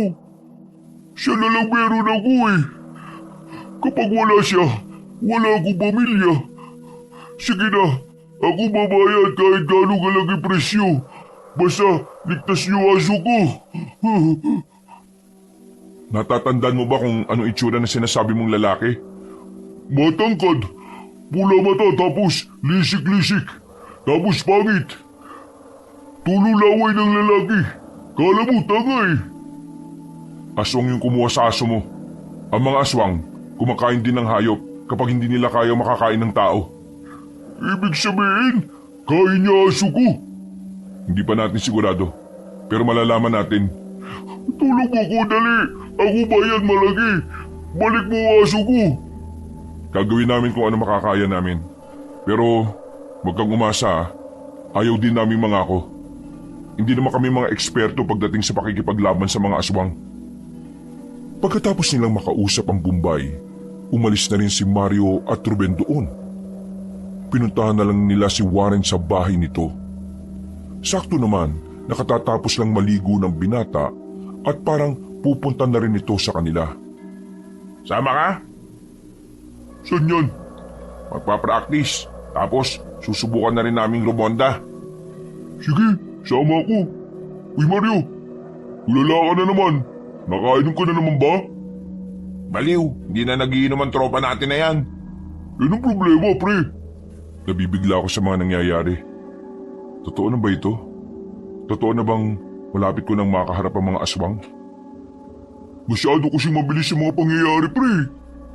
Pero mas gusto namin kung ano ka ngayon. Huwag na muna tayo mag-practice ngayon. May pupuntahan tayo. Nasisiguro kung marami tayong malalaman sa matandang yon. Mabilis silang naglakad patungo sa kabilang baryo. Nang makarating na sila roon, ay nadaanan pa ni Mario ang mga kabarkada niya. Pinapainom siya ng mga yon pero tinanggihan na niya. Hindi naman kasi inuman ng kanyang pinunta, kundi ang albularyong matanda na nakausap niya. Nakaka-proud ko talaga, pre. Marunong ka ng tumanggi, Panis ka! Tapos na yan sa mga masasamang impluensya, no? Andito na tayo. Tumigil sila sa harapan ng bahay na yari sa kawayan. Lumapit si Mario kaunti at saka tumawag. Ilang sandali lang, lumabas ang isang matandang babae. Napangiti pa ito nang makilala si Mario. Ikaw pala, pumasok ka. Alam kong marami kang gustong malaman. Nagkatanguan ng tatlong binata. Nang nasa loob na sila ng bahay ng Ali, binigyan sila nito ng tigi-isang kape na may halong luya. Nasusuka si Ruben sa inumin na yon pero hindi na lamang nito pinapahalata. Nasabi mo sa akin kanina na isa kang albularyo. Kailangan namin ng kaalaman mo para mas malaman namin kung papaanong paghahandaan ng mga aswang. Bago yon, Gusto ko na munang malaman kung paano ka nagkaroon ng ganyang klase ng sandata. Ibinigay ho sa akin to ng isang diwata sa gubat. Ang sabi niya, magagamit ko raw ito kapag nakakalaban ko na ang mga aswang. Hindi ko alam kung bakit ako pero ngayon, ginagawa ko makakaya ko para paghandaan ng mga aswang. Ikaw pala ang bagong tagapagligtas ng sangkatauhan. Kung ganon, dapat pala kitang tulungan. Ikaw ang susi para maisalba natin ang maraming buhay. Tumayo ang matandang babae at meron itong kinuhang libro. Lumang-luma na ang libro. Parang kakaunting bagsak lang ay magkakalas na ang mga pahina nito. Basahin mo ang mga nakalagay dyan kapag umuwi ka na. Nakapaloob dyan na kasaysayan ng mga aswang sa probinsyang ito. Marami kang malalaman dyan tungkol sa kanila. Pero Manang, alam niyo po ba kung paano po kami matututo? Gusto kasi naming tulungan tong kaibigan namin na kalabanin ng mga aswang. Wala naman akong kaalaman sa pakikipaglaban. Siguro ang may papayo ko lang, magsanay lang kayong humawak ng sandata. At dapat buo ang loob ninyo. Mukhang sariling sikap talaga tayo, pre. Alam niyo po ba kung gaano kadelikado kalaban itong mga aswang? Sobrang delikado. Lalo na kung isa ka lang pangkaraniwang tao. Mag-iingat din kayo sa lahat ng nakakausap ninyo. Kayang-kaya nilang magpanggap na parang isang normal na mamamayan. Lahat ng palatandaan ng pagiging aswang ay nakapaloob din sa librong yon. Kaya naman, basahin mo at nang magkaroon kayo ng kaalaman. Pasensya na. Ito lang ang may tutulong ko. Sana ay nakatulong ako sa inyo. Maraming salamat po. Malaking tulong na ang mababasa namin dito. Pero, alam niyo naman po bang pinupuntirya ng mga aswang ang mga albularyo? Sa katunayan, yung 3 albularyo na natagpuan sa baryo ninyo, mga kaibigan ko sila. Kung ganon, dapat nagtatago na rin po pala kayo. Paniguradong hinahanap ka na rin po ng mga aswang. Kayang-kaya ko naman ang sarili ko. Hanggat nandito ko sa bahay ko, walang makakagalaw sa akin. O siya, sige na. Umuwi na kayo. Delikado na sa daan. Maraming salamat po ulit. Mag-iingat po kayo palagi. Bit-bit ang lumang libro ay umalis na rin sila roon. Kahit na papaano, nagkaroon ng kaunting kagaanan ang loob ni Mario. Kampante siyang marami siyang matututunan sa oras na mabasa na ang nilalaman ng libro. Nang makabalik na sila sa bahay, wala na naman doon ang ama ni Mario.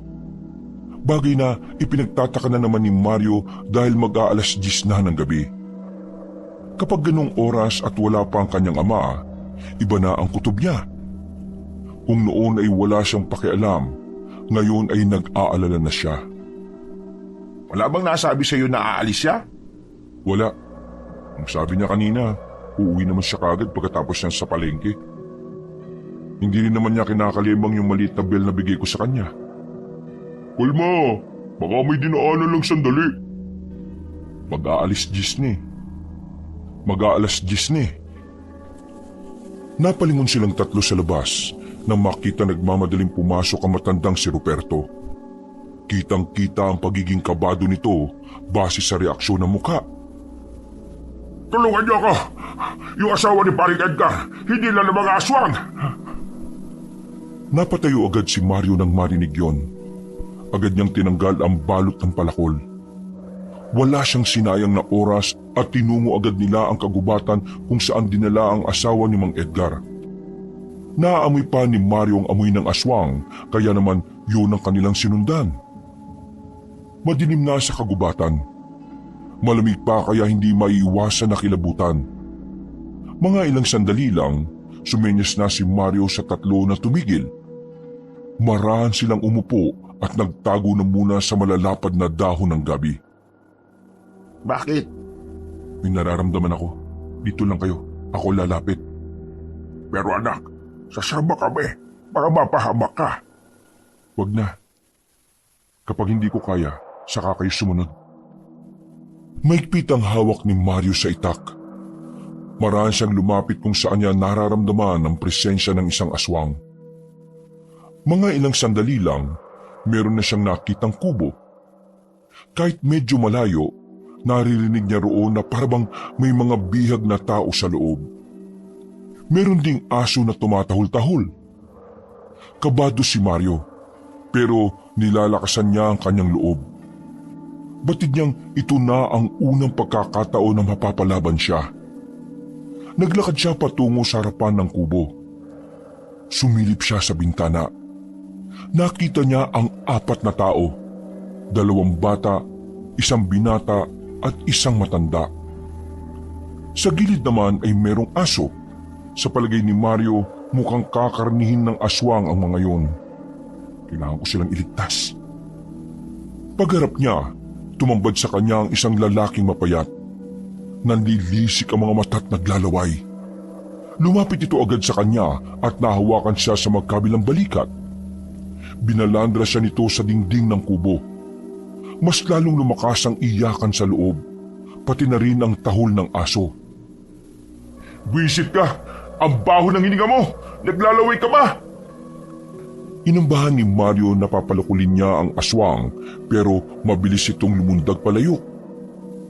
Isang malalim na paghinga ang pinakawalan ni Mario.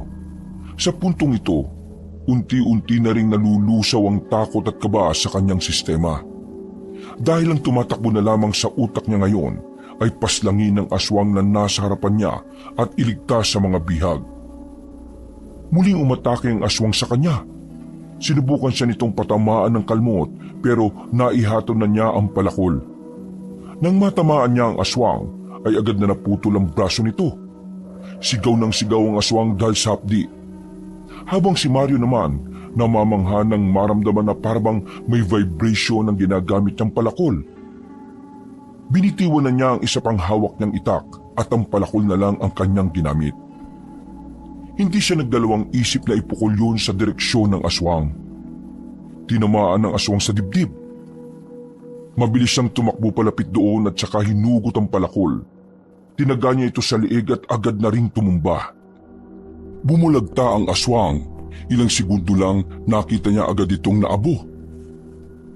"Hala, gagi!"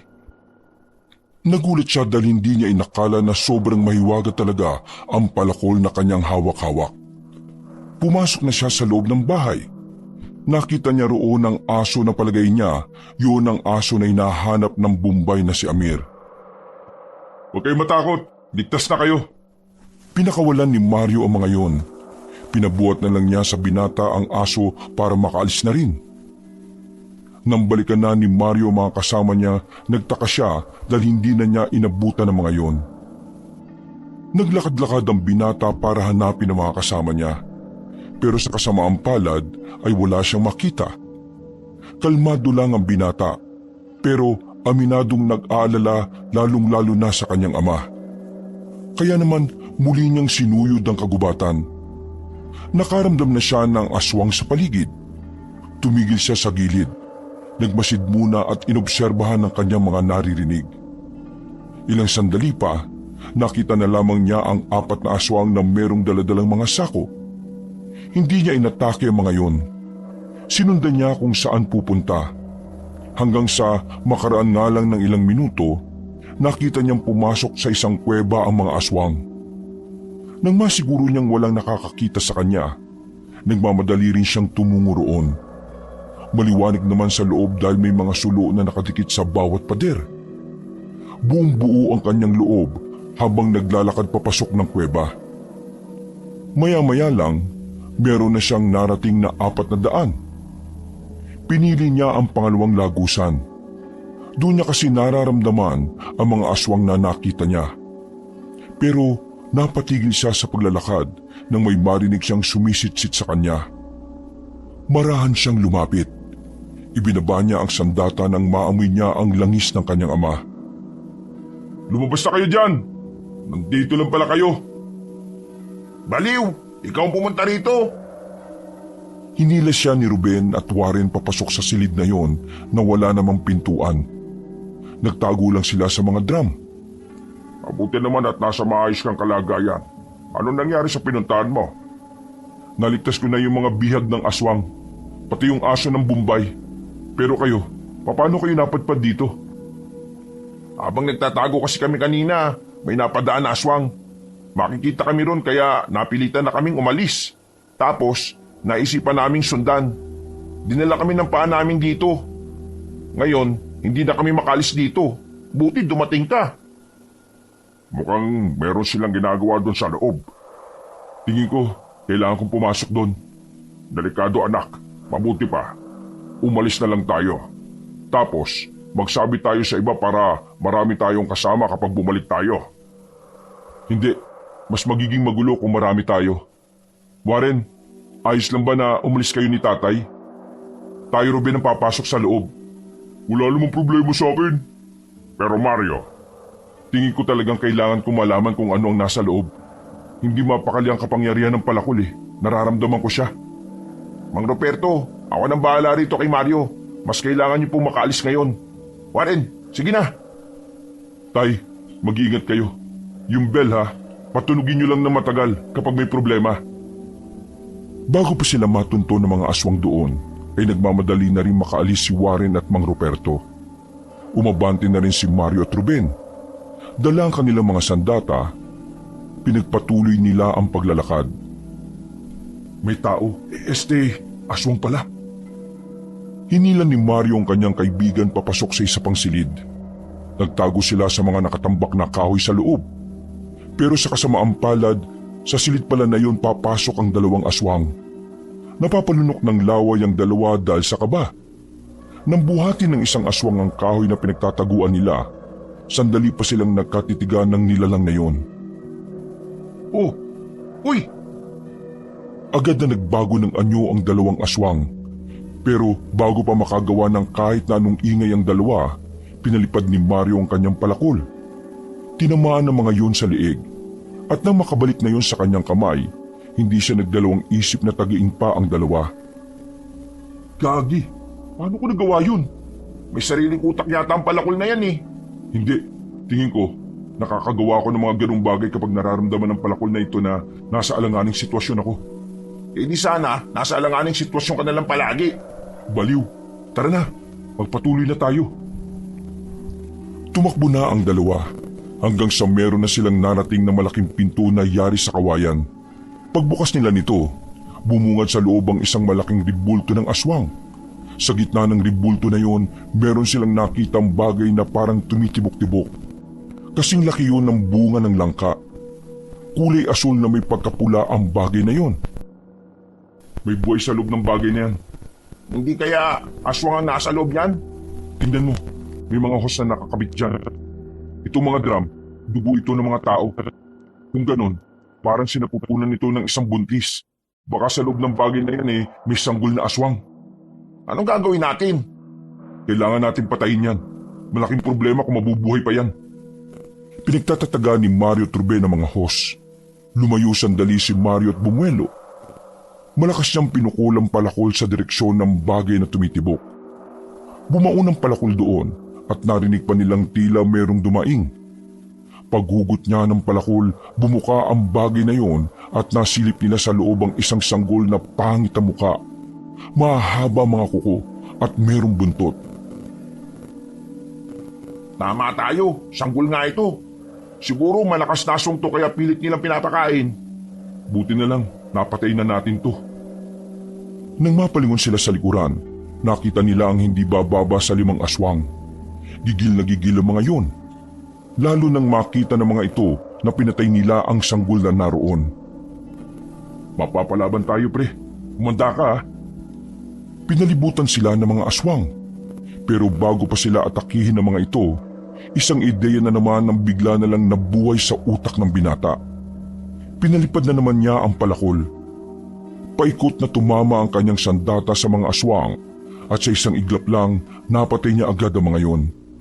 Walang ya, wala naman pala akong gagawin dito. Sinama mo pa ako. Tayo na. Lumabas na sila ng kuwebang yon. Hindi pa sila nakakaalis. May narinig na silang malakas na sigaw ng isang matandang lalaki. Pamilyar para kay Mario ang boses na yon. Hindi siya pwedeng magkamali. Ang matandang yon ay matandang si Dado. Dito na niya nakumpirma na baka ang matandang yun nga ang pinuno ng mga aswang. Nakabalik sila ng kanilang baryo. Pagdating nila sa bahay ay naroon na si Warren at Mang Ruperto.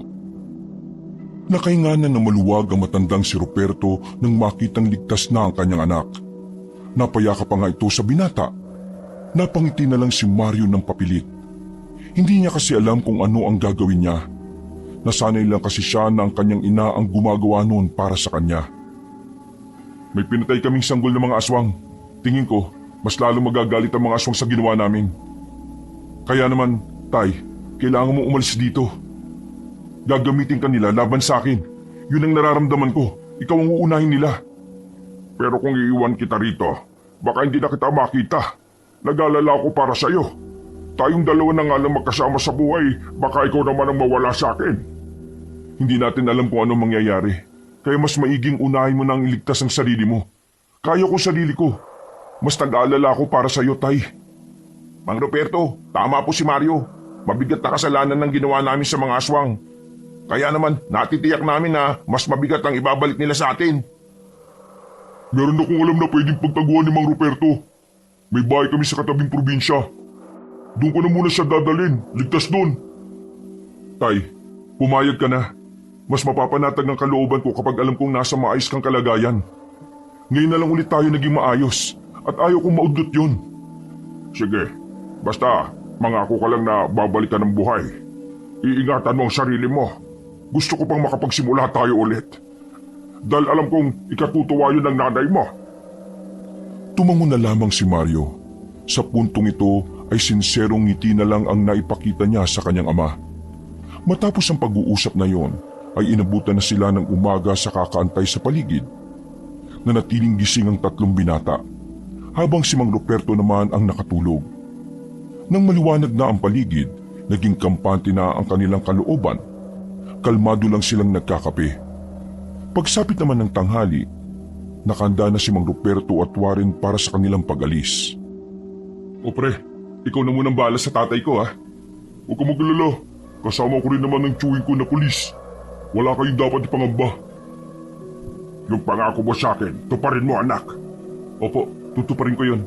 Kaya dapat tumupad ka rin sa pangako nyo. Sandaling nagkamaya na mag-ama.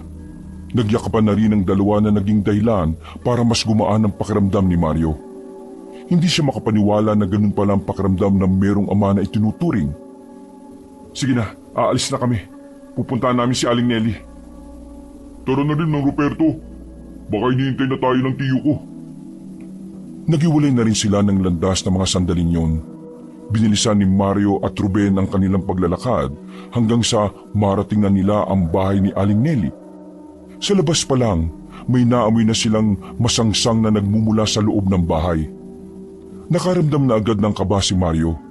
Bigla na lang sumagi sa kanyang utak ang masamang bagay. Dali-dali itong lumapit sa pintuan at sinipa yon. Pagbukas ng pinto, sumalubong sa kanila ang mga langaw at ang mabahong hangin mula roon. Naku po! Tumambad sa kanila ang nilalangaw na bangkay ni Aling Nelly. Nakabukas ang buong tiyan nito. Maraming kalmot ang iba't limang parte ng katawan.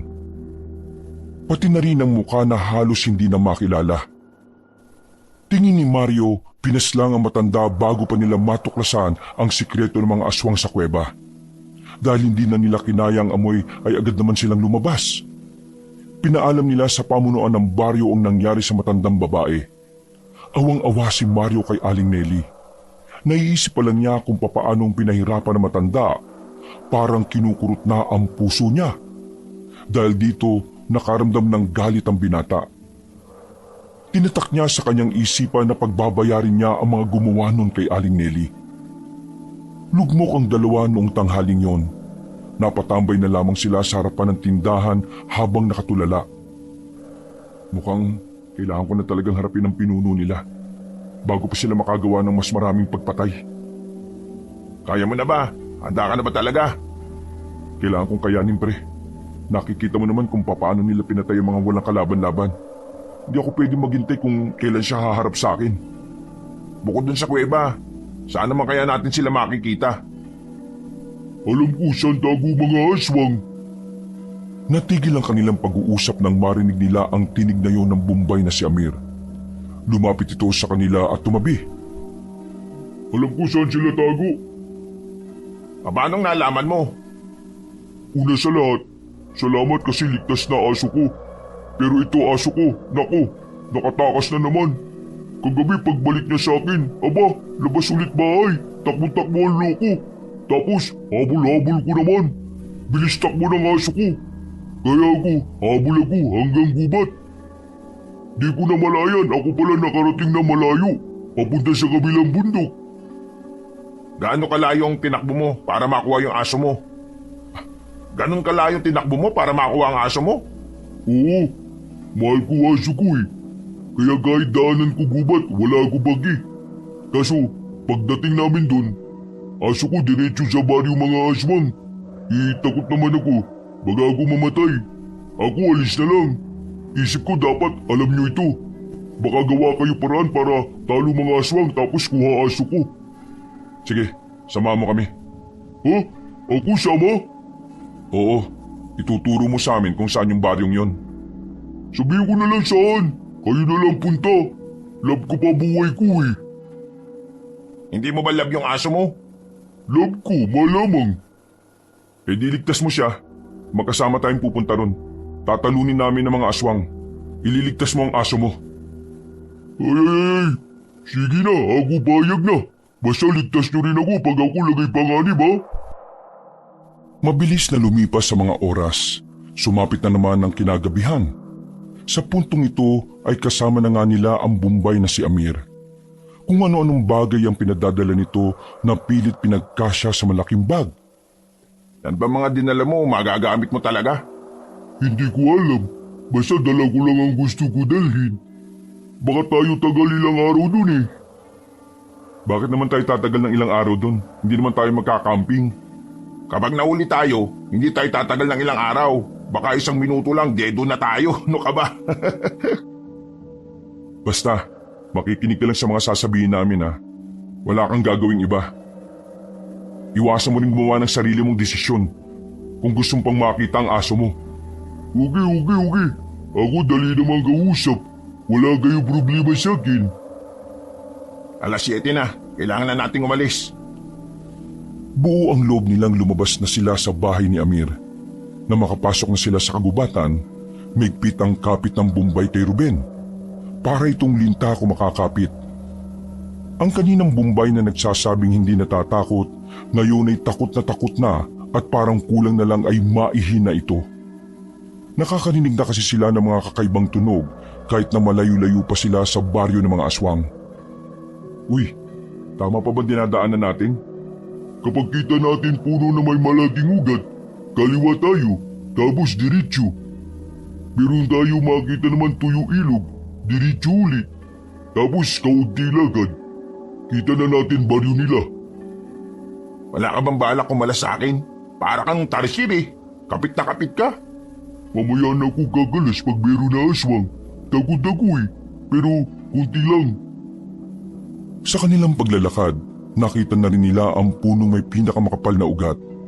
Sinunod nila ang sinabi ng Bombay, hanggang sa nakita na nga nila ang tuyong ilog.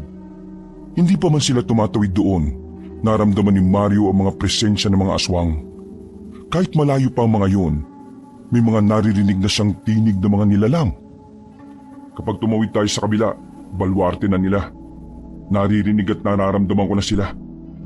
Huwag ka na kumapit sa akin. Kapag binulaga tayo, hindi ako makakakilos kagad eh. Pilit na inalis ni Ruben si Amir sa kanyang braso. Huminga naman ng malalim si Mario at sandaling pumikit. Pinakikiramdaman niya ang buong paligid kung meron bang nakasunod sa kanila.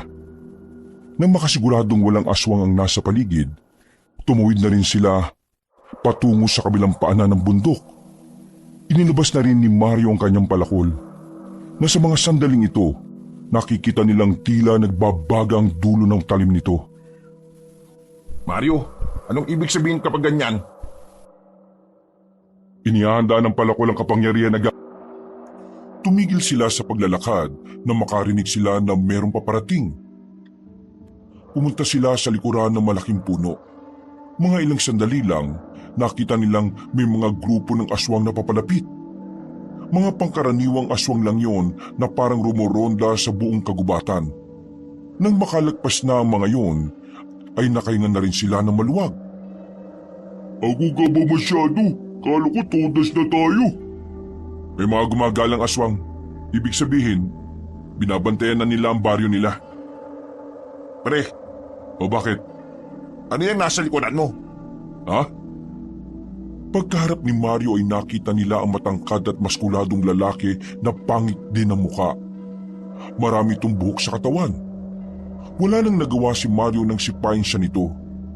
Tumalsik si Mario, tumama sa puno, habang si Ruben at Amir naman ay napanganga na lang. Malakas ang lalaki.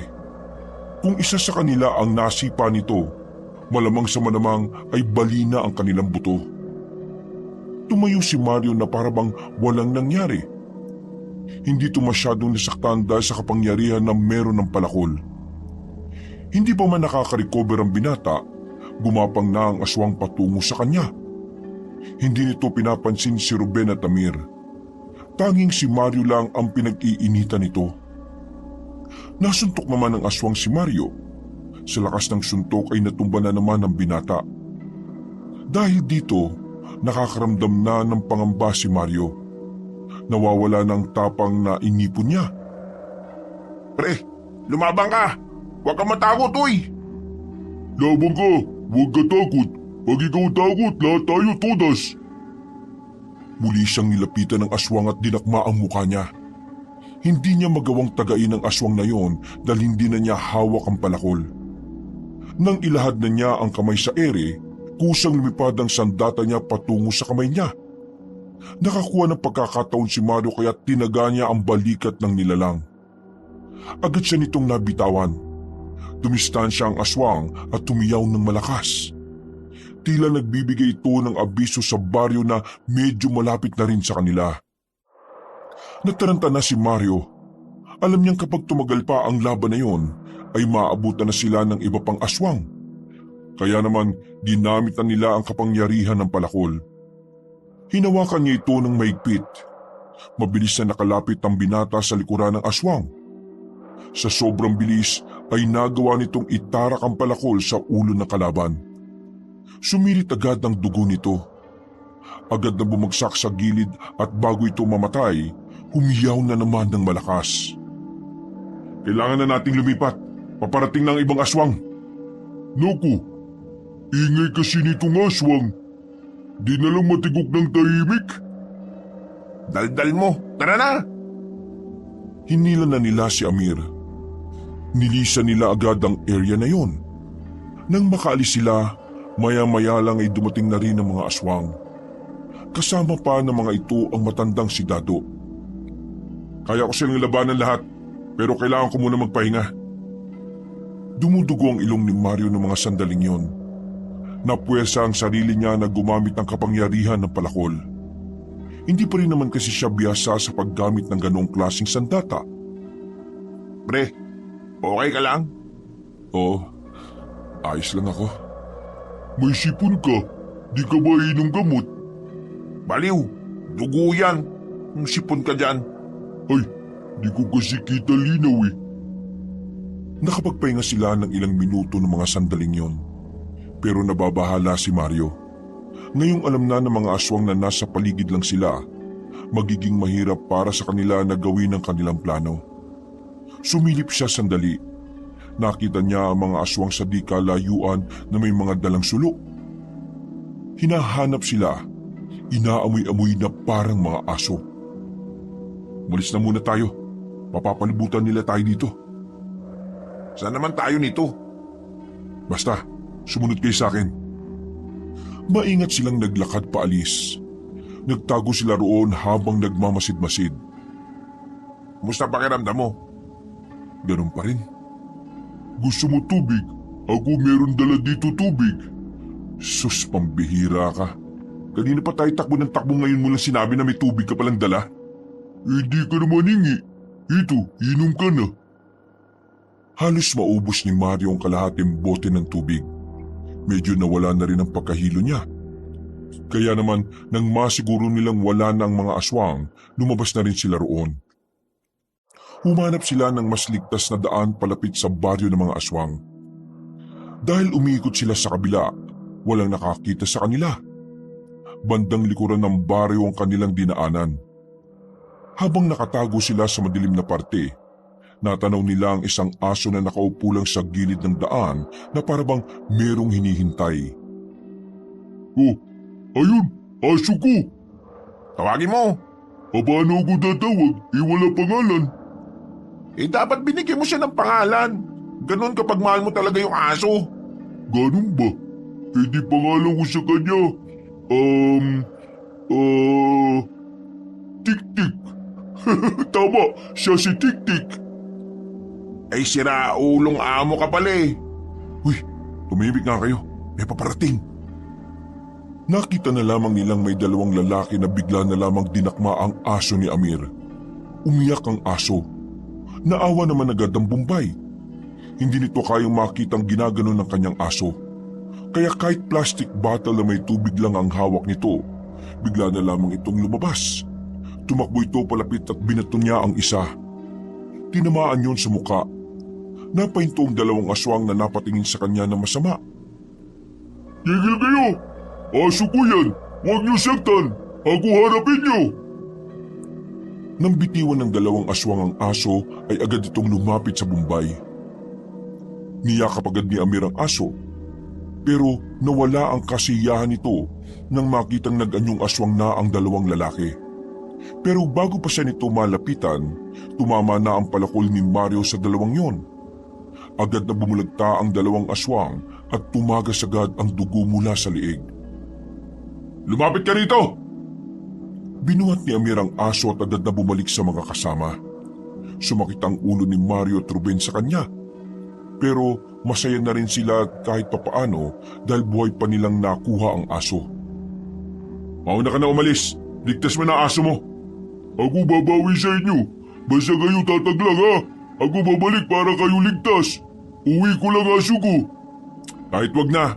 Ang mahalaga, ligtas ka at ang aso mo. Magkakasama pa kayo. At pwede ba? Ayusin mo naman yung pangalan niyan. Sige na, umalis na kayo. Nang tinapay tik-tik ang pangalan ng aso. Hindi na nagsayang pa ng oras ang lalaking Bombay. Nagmamadali na itong umalis bitbit ang aso. Natira na lamang si Mario at Ruben. Pareho nilang hindi alam kung paano nila may papanalo ang laban kung silang dalawa lang. Paglabas nila ng kanilang pinagtataguan, napalibutan sila agad ng mga aswang. Aamba pa sana si Mario ng kanyang palakol pero nauna na siya ng nasa gilid. Isang malakas na suntok ang kanyang natanggap. Nang dahil dito ay nakaramdam siya ng pagkahilo. Agad na kinuha sa kanya ang palakol. Pagtingala niya, nakita na niya si Mang Dado. Agad siya nitong sinipa sa tiyan. Maububo naman ang binata. Sinusubukan niyang paliparin ng palakol pabalik sa kamay niya. Pero laking pagtataka ni Mario nang hindi man lang yun gumagalaw. Mabuti naman at ikaw na ang dumalaw sa munti naming baryo. Hindi na ako mahirapang paslangin ka at pagbayarin ka sa ginawa mo sa prinsipe ng mga aswang. Hinawakan na matanda ang kanyang mukha at saka pwersahang inangat. Dumugo na ang gilagid ng binata dahil sa higpit ng pagkakahawak ni Mang Dado sa mukha ng binata. Pagbabayaran mo ang ginawa mo. Pero huwag kang mag-alala. Hindi ikaw ang masasaktan, kundi ang mga taong mahalaga sa iyo. Hintay mo lang, paparating na rin ang ama mo at ang isa mo pang kaibigan. Wag! Huwag mo sila idamay rito! Wala silang kinalaman dito! Alam mo ba kung ano ang isa sa patakaran namin mga aswang? Kapag kinalaban mo ang isa sa amin, isang angkan na ang kalaban mo. Kaya naman, ihanda mo ang sarili mo mamaya lang. Dahil mangyayari ang isa sa mga magpapabago ng pananaw mo tungkol sa salitang kaibigan at pamilya. Tumawa ng malakas si Mang Dado. Pero biglang nanlisik na naman ang mga mata nito at sinakal si Mario. Sisiguraduhin kong mararamdaman mo ang sakit na mawalan ng minamahal sa buhay. Sige na, dalhin niyo na ang mga yan. Ilabas niyo kapag nandito na yung dalawa. Marahas silang hinila paalis. Dinala sila sa isang kulungan. Ang mga sandata nila ay kinuha maging ang dala nilang kakaunting pagkain sa bag. Sorry, wala akong nagawa. Wala ka namang kasalanan, pre. Ano ka ba? Isipin na lang natin kung paano tayo makakatakas dito. Iniisip ko si Tatay at Warren eh. Nag-aalala ko na baka nahuli na sila. Sana nga hindi. Kasi kung pati sila nandito na rin, mahihirapan ka, pre. Tingin ko, papipiliin ka na matandang yun kung sino sa amin ang gugustuhin mong mabuhay. Pre, basta ako ha. Huwag mo na akong piliin. Ang tatay mo na lang ang piliin mo. Hindi. Hindi mangyayari yan. Gagawa tayo ng paraan para hindi tayo umabot sa ganyang sitwasyon. Nanahimik na lamang ang magkaibigan habang nakatulala. Mga ilang sandali pa, merong naisip si Mario. Bigla na lamang itong umupo ng maayos at pumigit. Anong ginagawa mo, pre? Tatagos ka ba sa pader niyan? Sinusubukan ko mag-concentrate. Sinusubukan ko makipag-ugnayan sa palakol kahit na nasa malayo siya.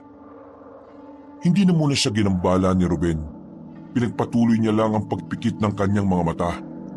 Dinadama niya ang buong paligid at ang tanging nasa isip niya lamang ay ang kanyang palakol. Palakol, puntahan mo ako dito. Kailangan kita. Puntahan mo ako rito. Makalipas lang ang halos 10 minutong nakapikit, nagulat na lamang silang dalawa nang biglang may tumamang bagay sa rehas na bakal. Pagtingin nila, nakita nila ang palakol na naroon na. Walang sinayang na pagkakataon si Mario. Kinuha niya agad yun. Nasabi ko na nga be, hindi ako pababayaan ng palakol na ito eh. Ihintay na lang natin na pumasok ulit ang mga aswang dito. Ayos! Ang talino mo talaga, pre. Sana wag ka munang mamatay. Loko. Halos nasa 1 oras din silang naghintay doon. Mga ilang sandali lang, dumating na ang mga aswang. Ayon sa kanilang pagkakarinig, nahuli na rin si Mang Ruperto at ang binatang si Warren. Nakatali na ang dalawang yon sa lugar kung saan madalas nagpupulong ang mga aswang. Akmang hahawakan na sila para kaladkarin nang biglang ilabas ni Mario ang kanyang palakol. Tinaga niya ang isang aswang at sinunod naman niya ang isa pa. Agad na bumalagta ang mga yon at saka naging abo. Pagkakataon na nila yon para makalabas kaya hindi na nila sinayang ang sandaling yon. Tumakbo sila palabas at bawat makakasalubong ni Mario, pinapalipad niya lang ang kanyang palakol para patamaan ang kanyang kalaban. Hanggang sa makalabas na sila. Mas maraming aswang ang sumasalubong sa kanila, pero hindi pa rin nagpatinag si Mario. Katwiran nito, kung mamamatay din naman sila, mas maganda nang mamatay na. Dami nila, pre. Palag-palag na to! Takbo lang sila ng takbo. Narating na rin nila kung saan nakagapo si Warren at Mang Ruperto. Nakabusag din ang bibig ng dalawa. Mabilis na pinaslang ni Mario ang mga nagbabantay na aswang doon. Pakulan mo sila, dali! Habang kinakalgan ni Ruben si Warren at Mang Ruperto, ay kinakalaban naman ni Mario ang mga aswang na lumulusob sa kanila. Kita ng mga aswang kung papaanong nagbabaga ang talim ng palakol. Bagay na nagdulot ng kaunting pagkabahala sa mga yon. Bumuntong hininga na lang ang binatang si Mario. Nakikita na niya ang pwedeng mangyari. Kahit may ligtas siya ni Warren at Mang Ruperto, mamamatay rin naman silang lahat. Pasensya na. Papunta na kami sa kabilang probinsya pero pati ron hinahabol kami. Mamaya ka na mag-sorry. Tulungan mo na lang kami. Tay, sa gitna ka lang ha. Kami nang bahala. Nagdikit-dikit silang apat. Kamaulang ang gamit ni Ruben at Warren. Maigpit naman ang pagkakahawak ni Mario sa kanyang sandatang palakol. Nang muling lumusob ang mga aswang, maliksi ang bawat kilos ni Mario. Maliksi ang bawat kilos ni Mario nang harapin niya ang mga yon. Si Ruben naman, ilang beses nang umaaray kapag sinusuntok niya ang mukha ng mga aswang. Matitigas kasi ang mukha ng mga yon. Si Warren nakadampot ng kawayan sa gilid. Habang tumatagal, nakikita na ni Mario na nalalapit na ang kanilang katapusan. Kahit nakakarami na siya ng pinapatay na aswang, talagang hindi rin nauubos at laging may dumarating. Mahiwagang palakol, tulungan mo ko. Sandaling tumigil ang mga aswang nang dumating na ang matandang si Dado. Kalmado ito, seryosong mukha habang kinakagat ang hawak na mansanas. Talagang kakaiba ka rin pala, iho. Hindi ko inakala na makakatakas ka sa kulungan. Pinahanga mo na naman ako. Pero ganun pa man, matutuloy at matutuloy pa rin ang gusto kong mangyari. Kailangan mong mamili sa tatlong yan kung sino sa kanila ang gusto mo pang mabuhay. Humalakak na naman na matanda. Nakakatakot ang paraan nito ng pagtawa. Para bang sa impyerno lang maririnig ang ganong uri ng paghalakak.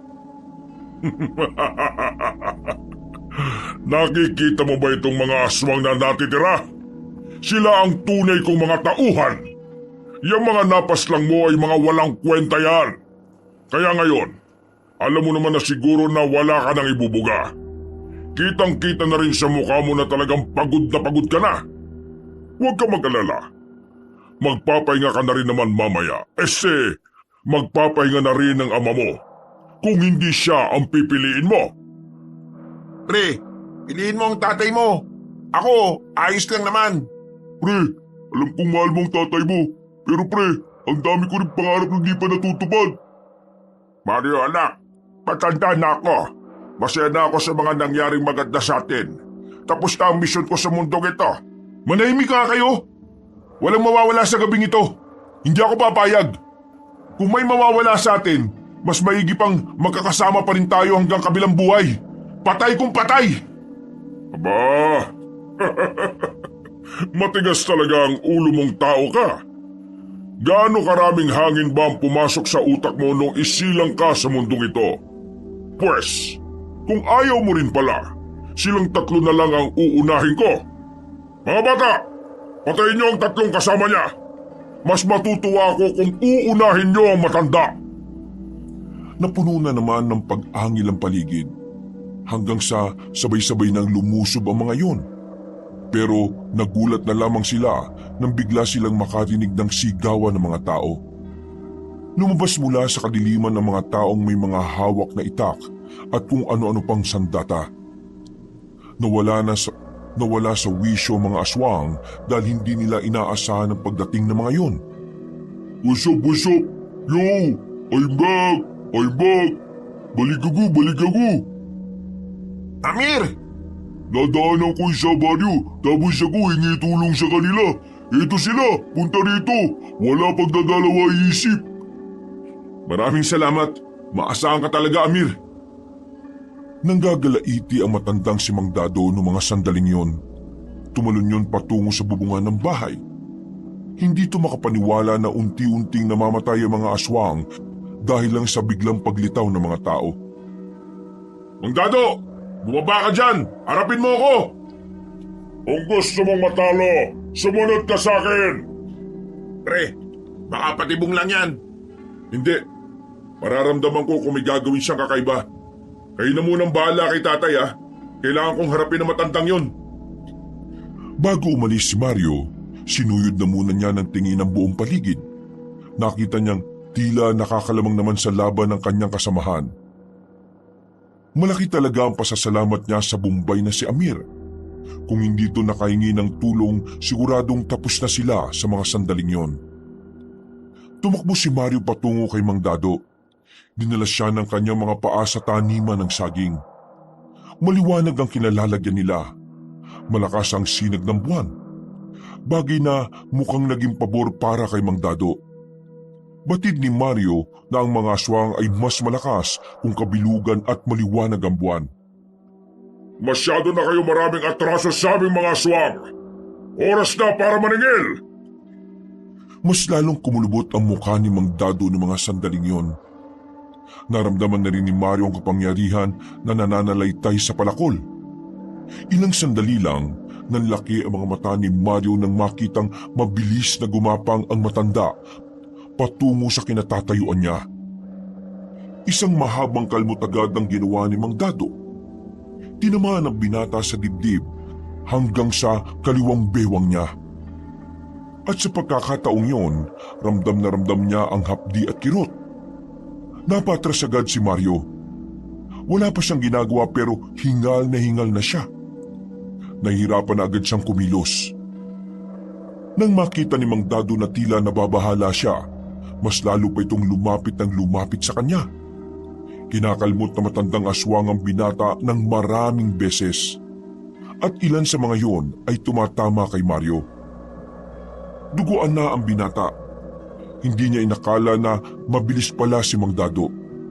Ang akala niya kasi kakayanin niya ito dahil kagaya lang din ito ng ibang aswang. Pero nagkamali siya. Ngayong nakikita na niya ang diferensya nilang dalawa, hindi na niya maiwasang panghinaan ng loob.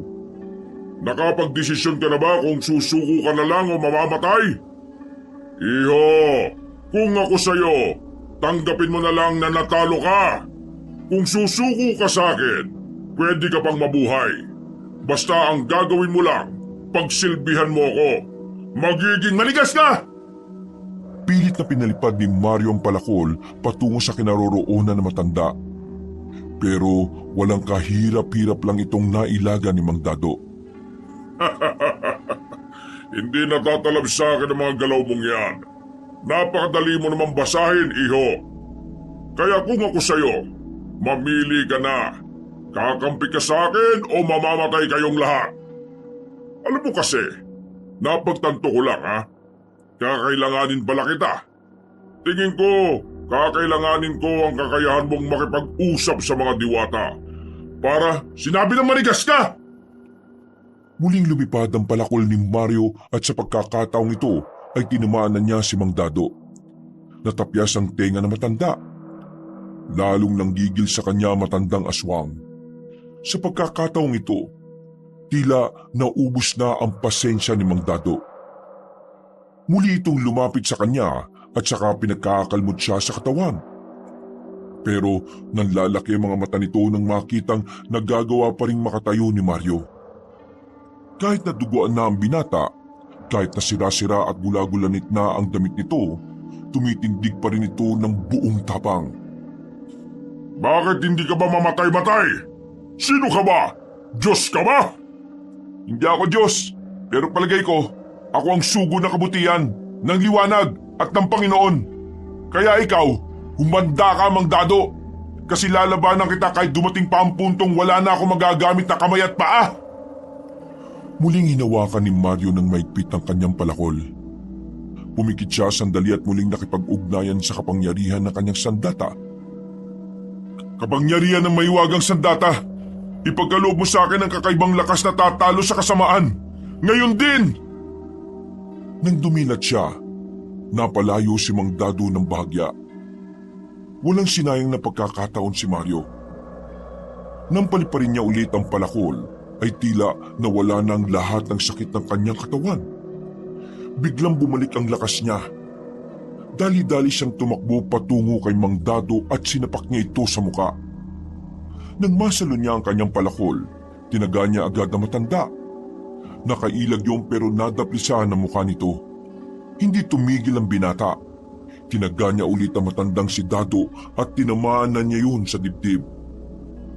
Napilitan na ang matandang aswang na dumistansya ng mas malayo.